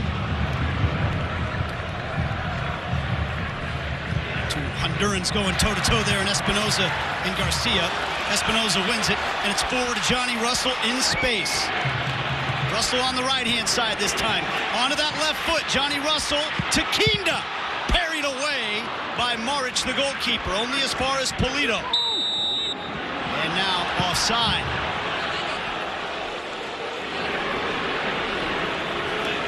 It's the position that we're familiar with seeing Johnny Russell in. Out here on the right-hand side, cutting in. Usually he has a hit, but he actually picks out Kinda here. Good opportunity. I think he just mishits a little bit. It's right to Maric, but good positive start. If Johnny Russell's going to be over here on the right-hand side, he's just so dangerous going one-on-one. It's tough for any defender who's isolated on it. He said, I was sure he was going to pull the trigger once he got it onto his left foot, but to be fair, he picked out a wide-open Gadi Kinda in a good position. The shot attempt from Kinda, though, just went straight at the goalkeeper.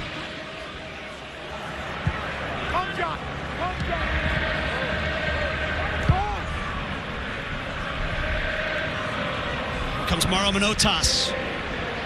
To McNamara, blasting it over the bar. Tim Melia came out to close down the angle. Talked about Manotas in the pregame and early on.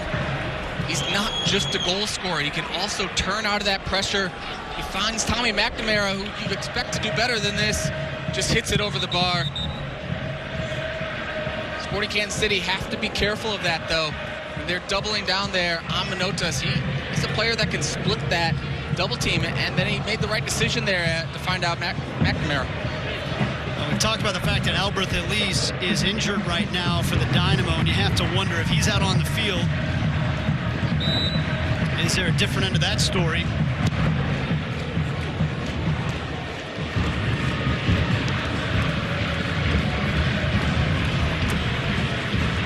Shelton holds it up for Gadi Kinda. Back to Shelton down that left-hand side. Into the penalty area he goes. Deflects off of Matias Vera and out for a corner. You can see what Kyrie Shelton was doing. He got there and he realized there weren't that many guys right there in the center of the box. He takes a split second. He actually tries to pick out Roger Espinoza at the top of the box there, and it almost came off for him.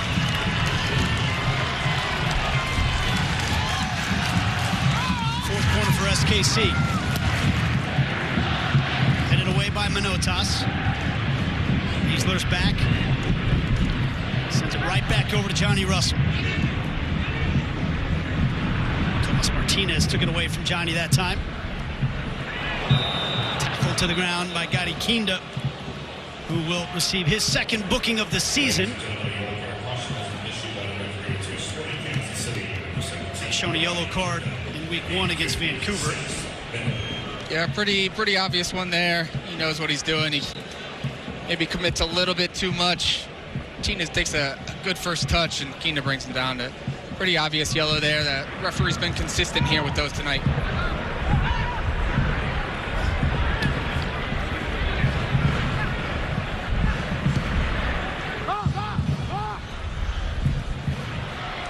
The Dynamo don't have much of a choice if they want to get a result out of this game but to put numbers forward. As they do that, though, you're starting to see that when Sporting Kansas City reclaim possession, they are having some space to run in behind this Dynamo defense.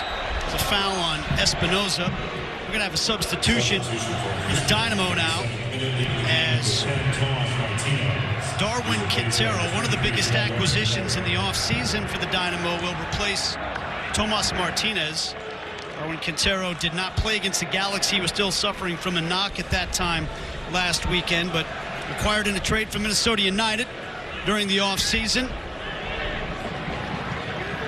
Who spent 10 years with 2 of the biggest clubs in Mexico, Santos Laguna and Club America. He's got a big pedigree. Quintero scored 21 goals in his time with Minnesota in 2 seasons. Sliding tackle there from Luis Martins to knock it out for a corner. Yeah, and he's a guy that you think if he was 100% healthy, he would be starting on this Houston Dynamo team. He just had a little knock preseason, but he's a game changer, Nate. The way he can come in, take guys one-on-one. He's a really difficult guy to mark one-on-one, but also he can slip that final goal as well. It's somebody that Sporting Kansas City, Matt Beasler, that defense has to be locked in on. Quintero's the man taking the corner here. Kyrie Shelton rose up for that header. Long-range effort, banks off Beasler. That was from Lundqvist. Shelton fires that header forward.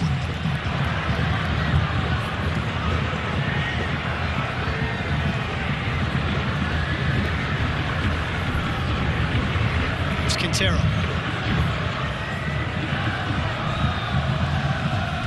A no toss. Buchitz bodied it away. Had a couple of appeals for a handball there from the Dynamo, but Sporting come away with it. I wouldn't know where Quintero's going to line up. Is he going to go in that 10 spot, just be a like for like? He can kind of play all along that front line. Whether it's out wide left or right. He's been so good at that over the years. He's ruined a lot of MLS teams' dreams in CONCACAF Champions League over the years. So we're very familiar with him. Like you said, he scored and he assisted when he was up in Minnesota in 2 years. He's just a game changer for Houston. It's why they went out and traded for him in the offseason. Espinoza with a perfect ball through to Luis Martins. Martins picking out Johnny Russell, and it was on his left foot, and he'd like to have that one back. Yeah, he would, and this is similar to the way that Kinda scored in the game against Vancouver. Martins getting down there, and he's not just whipping in a hopeful ball. He's picking somebody out, and Johnny Russell, with how good he is in and around the box, you'd expect him to keep that one on target at least. But a good ball from Martins, the way that he picked him out, and didn't just lump a hopeful ball in, like we said the LA Galaxy did last week often. But look at Johnny Russell tracking back to knock this one out for a throw-in.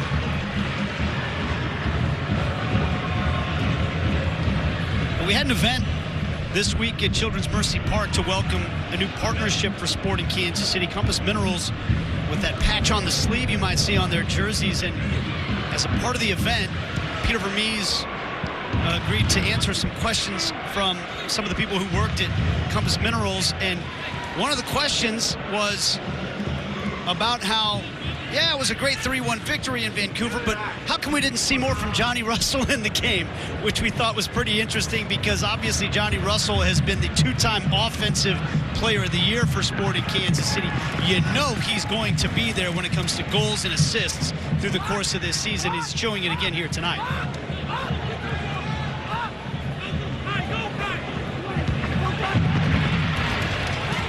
Buchitz heads it away. Yeah, Nate. Johnny Russell, he's just been so consistent in his time with Sporting Kansas City. I think he had a fine game just because he wasn't involved in any of the goals, or maybe somebody might think that that's not good enough for Johnny, but and he was a big part of that team. High expectations here in Kansas City, Jacob. Here comes Sporting KC. Polito onto his right foot. Shot was blocked by Lundqvist. It's a promising counterattack there. I think the runs were just a little bit off. Maybe that's where you're still learning, where it's Kyrie, Shelton, and Polito learning what each player likes to do and the tendencies, because they almost got their runs crossed up, which made it actually easier for the Houston Dynamo to defend that way. Yeah, and it really impressive so far, Sporting with 5 goals, not even 2 games in yet. And you're talking about a lot of guys who are still really learning about one another's tendencies. That just speaks to the quality that they have in the attack, where even when you're not fully 100% on the same page, you're still such good soccer players that you can figure it out on the fly. Shelton onside here. Johnny Russell just teasing those defenders. It falls to Polito.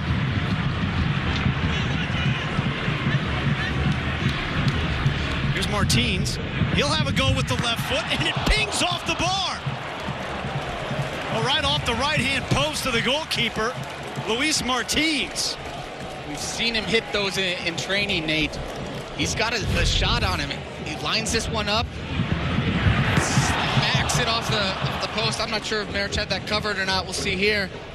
Yeah, I think he did, but there's just so much movement on that shot from Martins.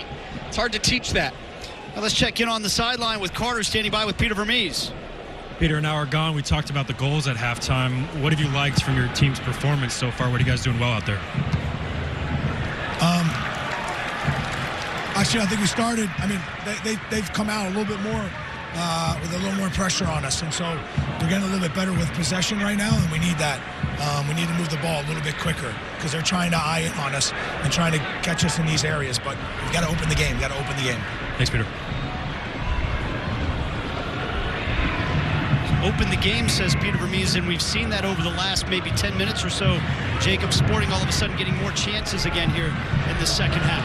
Yeah, he's right. Houston's going to have to take some more chances. I think Quintero's not going to maybe drop back as much as we saw Martinez do in that first half. So it's going to be between Ilie, Pucic, and Beasler to really make sure that they've got the players allocated in the right spots to deal with that Houston Dynamo counterattack. Kyrie Shelton just earned a foul against Boniek Garcia as he was chopped to the ground. I'm not really sure what Garcia could be complaining about there. Sporting tried to take the restart quickly, but Alan Chapman is going to march this one off first. But still, this is that dangerous spot where Johnny Russell could try to sneak one in on the goalkeeper. Graham Zusi could whip a cross in. There are a lot of options here for Sporting KC. There are. Houston Dynamo have to be aware. Johnny can hit this, or he can whip it in just like the first one. It's hit along the 6. It falls to Polito. It bangs off of Garcia. Now the Dynamo coming away with it. Here's Mauro Manotas. Martins coming over to take it away from the number 9 for the Houston Dynamo. And Polito coming back to try to help Sporting KC. Thought he was fouled. This time he skips past the defender, Polito. Excellent turn there. Excellent skill from Polito.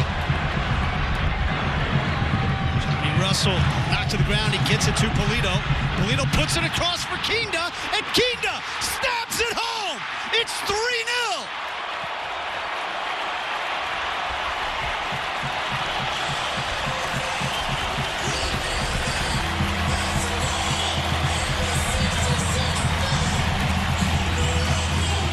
That's an excellent overall team goal. It starts back here with Polito winning it. You can see Kinda, which that celebration was incredible. But it was an excellent build-up here. Polito gets it again. Finds it. Kinda takes his first shot. Just a little toe poke sends Marich the opposite direction. Well done overall. Johnny Russell, Alan Polito, Gadi Kinda. Almost exactly how you draw it up there, Nate. I don't know if you deduct any points because he didn't stick the landing there, but Gadi Kinda's got 2 goals in 2 games for Sporting KC. Alan Polito's got 2 goals and an assist now for Sporting KC. You go out, you make an investment, you want to see that investment pay off. It doesn't always happen right away like this, Jacob, but it has for Sporting Kansas City. No, it doesn't. In many ways, it's actually shocking to see how well it's working right now. But like we said, it's just there's so much quality up there on that field that good players can play soccer with each other. They can figure it out on the fly, where maybe in the past you had to build those relationships a little bit more. Here comes Manotas the other way. There's Martins. To win it back for Sporting and then cleared on by Johnny Russell.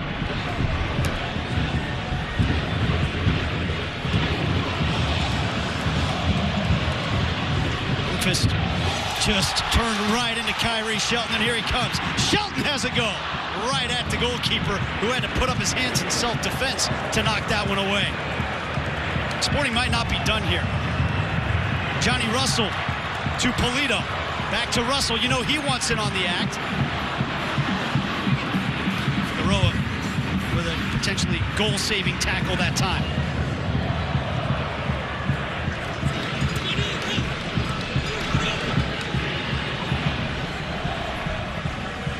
Matt Beasler reads the pass from Quintero intended for Manotas.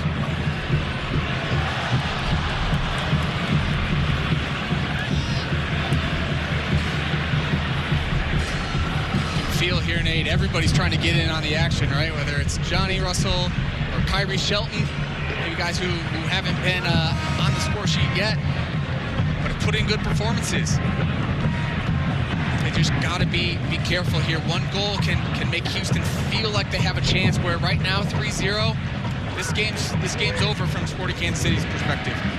But you can't let Houston get even a sniff to get some confidence back in it. The ball slid through for Valentine, but there was nobody there. The English kept it in play. Suzuki just clears it away.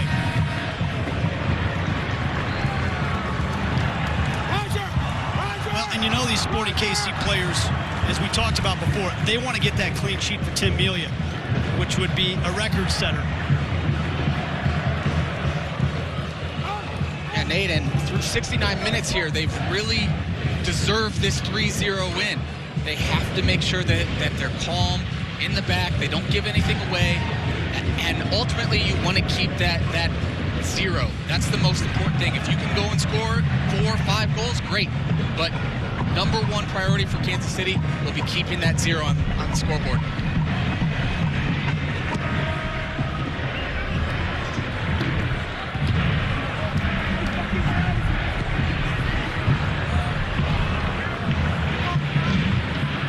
Looks like Sporting Kansas City are readying their first substitute of the game as Jerso is come over to the technical area and getting some instructions from Zoran Savic. Lundqvist, sliding tackle by Ilie to knock it back into the path of Tim Melia.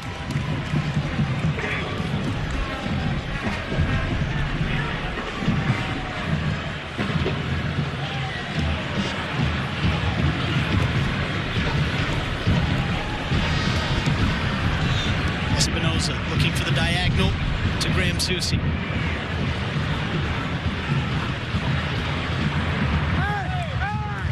Rodriguez just took a chunk out of Graham Zusi. Oh, yeah! After he passed the ball away.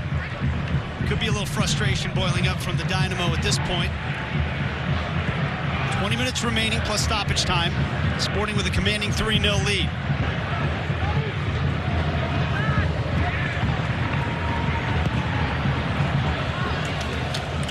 From Ilie to Luis Martins. Into the area with a couple of step overs. Puts it across dangerously so. And we'll have a substitution coming up for Sporting Kansas City now. Jerso will come on for Johnny Russell.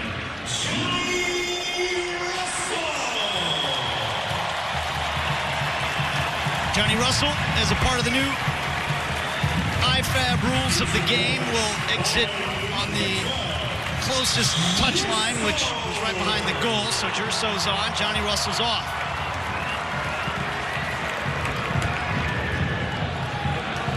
Nate, it was a good performance from Johnny Russell. Again, I think he got on the score sheet there on that second assist on Kinda's goal. So maybe the person who asked Peter Vermees when Johnny's going to get going, maybe he'll be satisfied there. But I think it was a good performance, just the way that he can drive at defenders and put guys on their heels. There's Polito looking for a brace. It falls to Jerso, and he slots it home. But the offside flag has come up against Sporting Kansas City. Now, of course, this will be checked.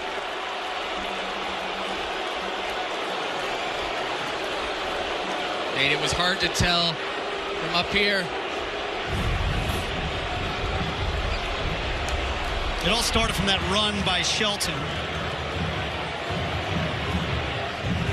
So I guess they're seeing if Roger Espinosa was offsides there.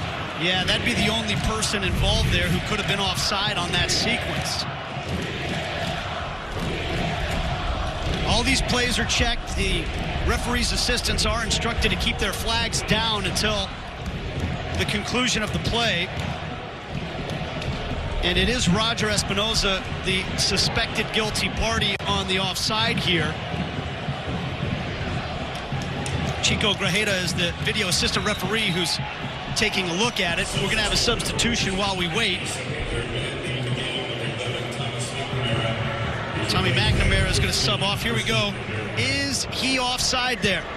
Now, they are not using the offside line, and the question, of course, there is that a clear and obvious error? While you might be able to debate whether or not he was offside there, I don't know if that was...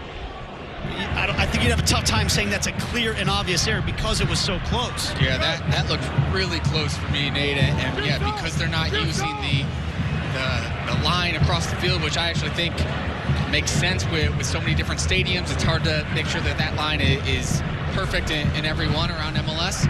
But man, that one's close. I think that one's almost like the NFL, where you couldn't overturn it. It just seemed so close. I'd like to see maybe a freeze frame here after the game to see exactly how close Roger was to staying onside. Yeah, if it had been given as a goal, I think the goal probably stands. I agree, Nate. Here comes Gerso again. Does he have another chance? He's running at Struna. Struna blocked it, and boy, that put Marko Maric, the goalkeeper, in a precarious situation, but fortunately for him, it bounced right into his arms as he was already on the ground. Kinda just skipping over the tackle that time from Farah. Kinda's feeling it a little bit, doing the double step over there. Like to see a new player playing with a lot of confidence.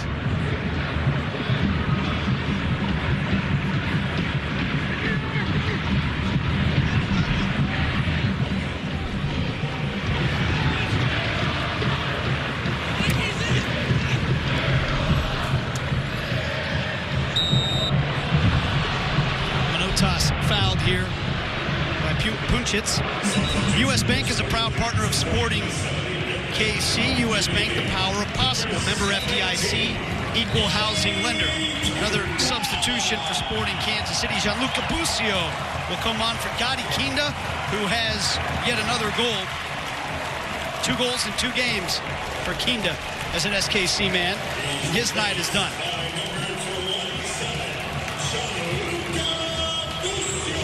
Excellent performance from Kinda again. I guess everybody will remember the goals in both these games, but he's just been so good all around. He adds another dimension to the Sporting Kansas City side.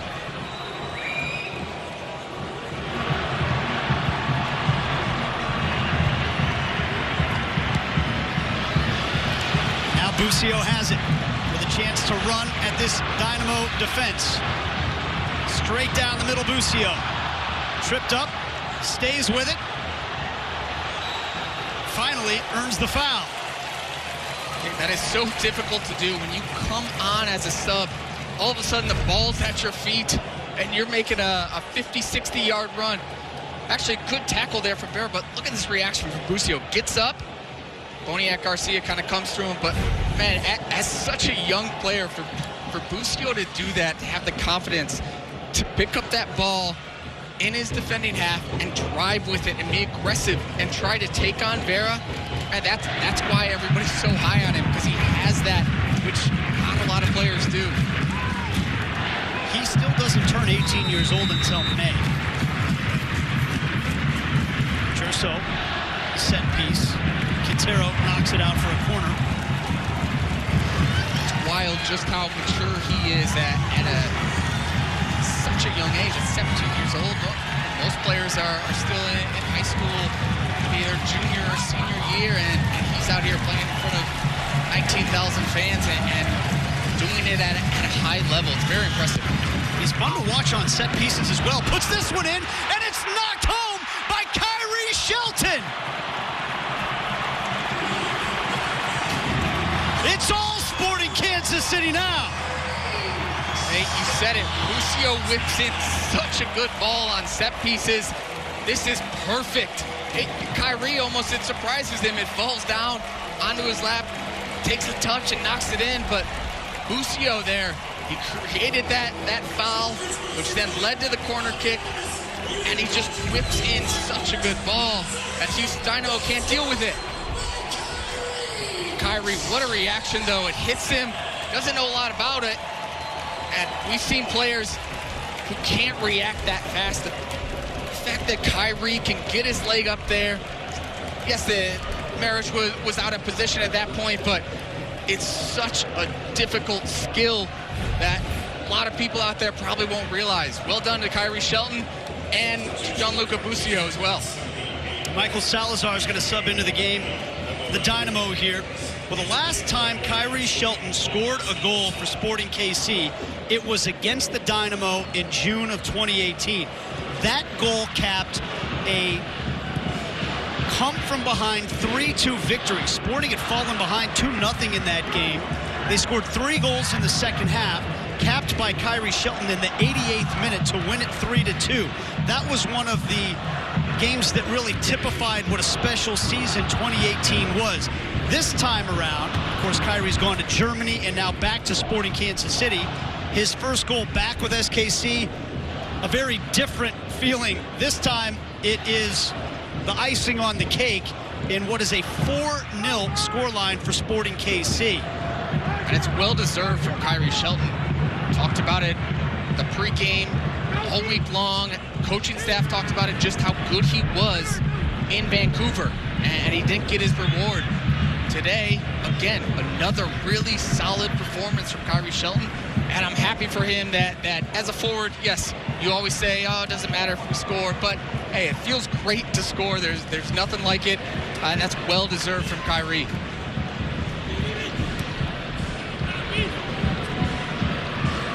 Unfortunately for Houston, there's still a lot of time to go in this one as well. Here's Alan Polito.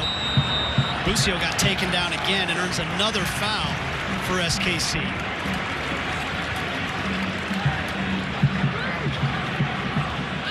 Peter Vermees' subs this season, almost every single one have had an impact on the game.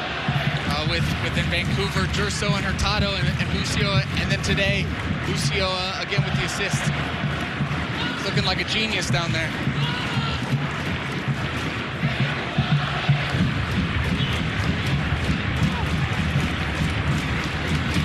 We talked about Busio with the set pieces. He might fancy a try here. About 25 yards from goal. You watch him in training, he can ping these in. And it is Busio. Relatively comfortable save at the end. He tried the near post on Maric. Yeah, that's something that seeing Busio for the first time live over these past 6 weeks or so, the way the kid can strike a ball, you cannot teach that. It has so much movement.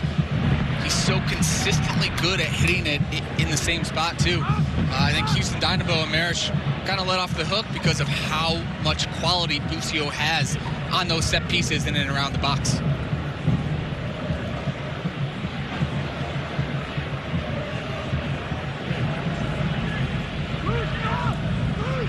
Sporting Kansas City were one of only 3 teams to score 3 goals in week 1. One of those other teams was Minnesota United. Sporting, one of only 2 teams so far this weekend to have at least 4 goals. Minnesota United, the other team, they scored 5 at San Jose in a 5-2 win. So 2 teams from the Midwest showing out early in 2020 MLS. It's an impressive result from Minnesota.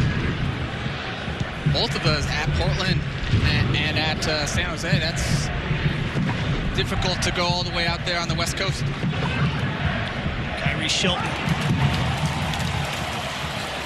is doing it on both ends of the field, ladies and gentlemen. Just covering the entire pitch here at Children's Mercy Park. And now Polito sliding it through for Gerso. Gerso going to try to chip the keeper. And wouldn't that have been something? He feels like he should already have a goal. It was disallowed for a very close offside ruling. If that goes in, Nate, we're getting up and we're all leaving the stadium because that would have been ridiculous. Gerso's on a full sprint here. He tries a little scoop. I mean, that is, I would never even think to try this. But Gerso's got that. He's got a lot of things that a lot of players in, especially American players, don't have. Well, he also doesn't have the terminology that American players have. We learned that when he did what we call the Maradona move last week on the assist. And he told us on the Sporting Kansas City show he'd never heard that term for that spin move before. In Portugal, they call it the ruleta. And he thought everybody was actually comparing him to Maradona when he did the spin move. And he thought, well, that's a little absurd. But now he's learning that we have all these names for those skills attached to names, to players' names in the United States. Yeah, that was interesting to hear, Nate. Maybe if he would have made that chip, we could have just named that the Gerso. I like that. One last substitution for Sporting Kansas City as Eric Hurtado will come on for Alan Pulido. And what a debut he's had in front of the home fans in Kansas City. Alan Pulido with a goal and an assist, as he will exit to a round of applause on the far side. Eric Hurtado, who scored off the bench for SKC last weekend in Vancouver, will have a few minutes to try to make his mark in this one. Just like the opener on the road, the performance that Pulido put in today in front of the home crowd for the first time was phenomenal. The goal and the assist, yes, everybody talks about that. Everybody's going to see that around the league and hype that aspect of it up. But knowing Peter Vermees and Carries Magnan and the staff, the work that he is doing, not just when he's on the ball, but the defensive work and then the way he can be strong and hold the ball up, it's invaluable to the Sporting Kansas City team. What a flick on from Shelton. Now Hurtado. Good sliding block from Kiki Struna. By the way, Sporting Kansas City have tied the franchise record for goals in a home opener with 4.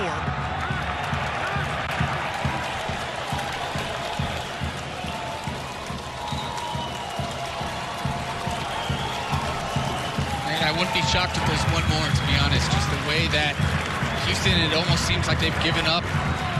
Sporting Kansas City, they got fresh legs up there, the guys who are hungry, who are trying to go forward. Wouldn't be shocked if there's a 5 spot on that scoreboard. Juliet wisely pulled up there. He knows he's already on a yellow. Quintero over the bar. Yeah, the finish wasn't there from Quintero, especially a player as good as he is, but Sporting Kansas City have to be careful there.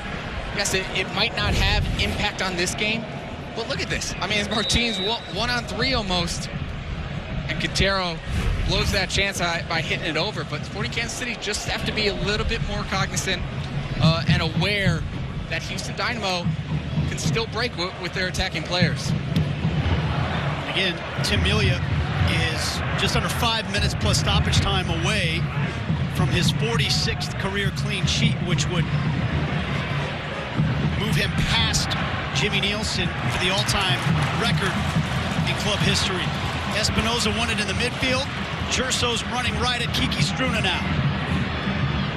Over to Hurtado.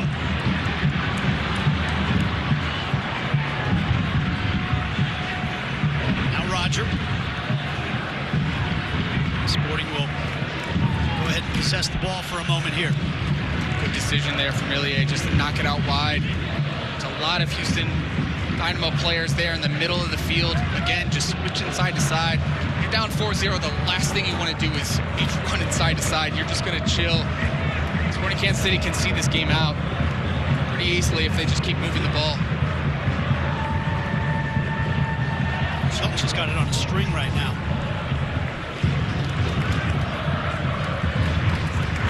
Great to see Kyrie with that goal, because we saw down in training what everybody was buzzing about, that he was one of the best players in camp. He's translated that through the first 2 games, and he's got the goal to show for it now.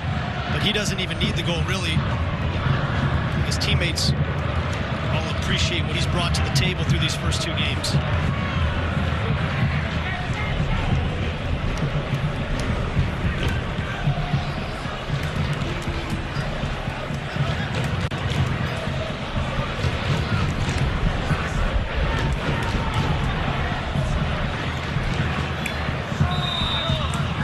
Referee's assistant put his flag up for a foul against Hurtado.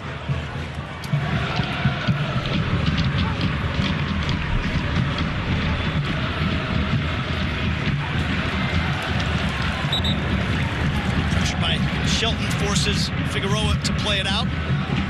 And it's not just the pressure by Shelton. He does a good job at taking away Lundqvist as that option, but it's Hurtado and Busio who are both pressing even here in the 88th minute, up 4-0. They're still pressing in Houston box. It's just that commitment to the cause. It's very, very good to see from Sporting. At one point, Sporting Kansas City had 2 goals on 3 shots. They've now got 17 shots in this game. They lead at 4-0. Here come the Dynamo. Elie with the interception. Busio then to combine with Elie, who gets taken down from behind by Salazar. And that'll earn a booking for the substitute from Belize. Sporting Kansas City players are not happy with that. You saw Tim Melia running all the way out from his goal box to see. Good little combo play though from Busio and Elie there. A little 1-2. Yeah, I mean that's just, he leaves his feet. I'm not sure what he's pointing at. No, he didn't touch the ball. He's just being a little reckless there coming in.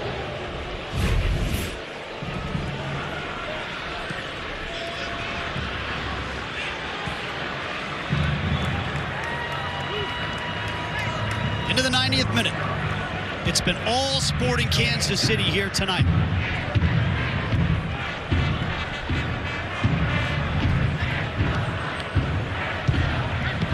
Up next for Sporting Kansas City, they've got a road trip to what has been one of the toughest places and greatest atmospheres in MLS since coming into the league, Atlanta United. But we know that Atlanta suffered a devastating blow in week 1 when Joseph Martinez went down with a torn ACL.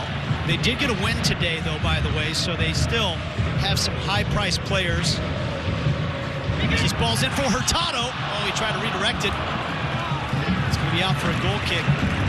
It will be interesting to see what that Atlanta United team, what their identity will be, what they will look like without that man, Joseph Martinez, who's really been the driving force for so much of what they've done in the first few years. Yeah, Nate, it will be. And if we just look at this, it's a great ball in from service from Martins. Hurtado, he's trying to just hit that with the outside of his right. It's a great ball in. I'm sure Eric Hurtado will want that back. But yeah, Nate, to your point, we don't really know Joseph Martinez, a former teammate of mine, somebody who is so clinical and ruthless in and around the box. He's responsible for so many things that Atlanta United team does. And he strikes fear into the eyes of the opponents, of the other center backs, of the goalies. He changes the game when he's not in there, obviously. He's just such a dynamic player. But, like you said, they got Pity Martinez, who just 2 years ago was the South American Player of the Year. They spent a lot of money on Ezequiel Barco, who those two guys really haven't lived up to what the dollar figure says they should be. And this is their opportunity too, because with Joseph Martinez out, Pity Martinez or Ezequiel Barco have to step up and be that difference maker that Joseph was before. The stoppage time now. Tab Ramos, his team taking it on the chin here today. Up next for Sporting, it'll be really their only non-conference game out of their first, I think, 9 or 10 games. The rest are all in the Western Conference, but next weekend they will be in Atlanta at Mercedes-Benz Stadium. They'll be flying high into that one. Of course, got a win down there 2 years ago. Yeah, regardless whether, even if they don't have Joseph Martinez, that place is a very difficult place to go and get points. The fans are awesome. The stadium's awesome. It's going to be a tough one. Speaking of fans being awesome and stadiums being awesome, it was awesome here tonight at Children's Mercy Park at One Sporting Way, where Sporting Kansas City get a 4-0 victory over their Western Conference rivals, the Houston Dynamo. What a performance. excellent performance. Exactly what you want to open up your stadium for the 2020 season. As good as that Vancouver performance was on the road, this one was even better. Comprehensive victory, both on the defensive side and scoring 4 goals, having 17 shots, being all over the Houston Dynamo. Very, very promising start to the season here for Sporting Kansas City. And congratulations to Tim Melia. Clean sheet number 46 in his Sporting Kansas City career. He passes the great Jimmy Nielsen for the club record. And what great company that is, and what an accomplishment for Tim Melia. We know him well enough to know that he'll deflect all of the credit to his teammates. And there's Jimmy looking on. Well deserved, though, from Tim Melia. I'm happy for you, Tim. Congrats, man. You definitely deserved that. Jerso thought he deserved a goal. He was one of the few players who was denied a goal tonight because of an offside flag. But for Sporting KC, Alan Pulido, 2 goals in 2 games, also had an assist in this one. He's all smiles. Everybody's all smiles at Children's Mercy Park as Sporting Kansas City have opened up 2020 in style. A big win on the road, and now a 4-0 thrashing of the Houston Dynamo here at home. We've got a lot of post-game coverage coming up, including interviews by Carter Augustine on the field with some of the key performers in this one. Final score, Sporting KC 4, Houston Dynamo 0.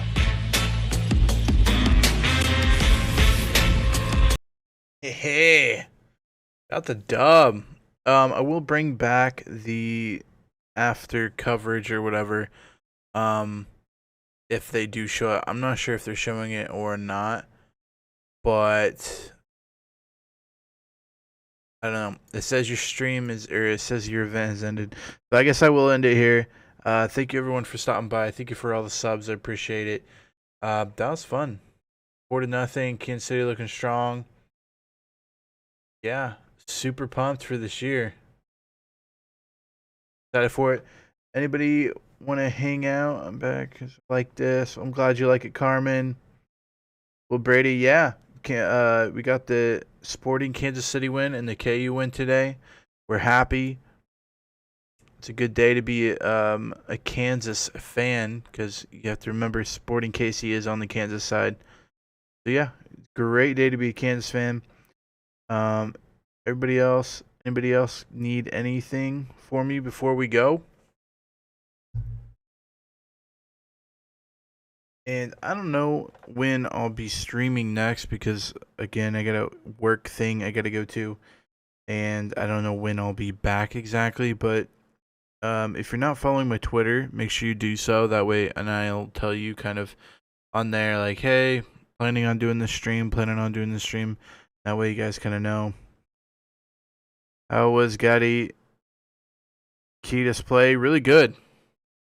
I think he scored, right? Yeah. He scored 1. He had the yellow card early, but he did score, and then they took him out. He's good. I mean, the whole roster, though, is really good. Played well. I don't think anybody on the roster today played where I was like, you know what I mean? Polito did well. Johnny Russell did well. Shelton with a goal. Polito with a goal. Espinoza had a goal, and then Kinda had a goal. His goal, I believe, was off a deflection, and he just put it in the back of the net. So, took care of business. Was happy with it. I mean, can't go wrong with that, you know. Let me see if there's a. See if there's.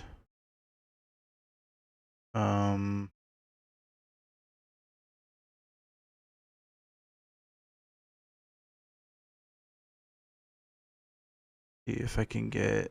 No, I guess that's gonna do it for the. I don't know why they're not doing the after stuff, but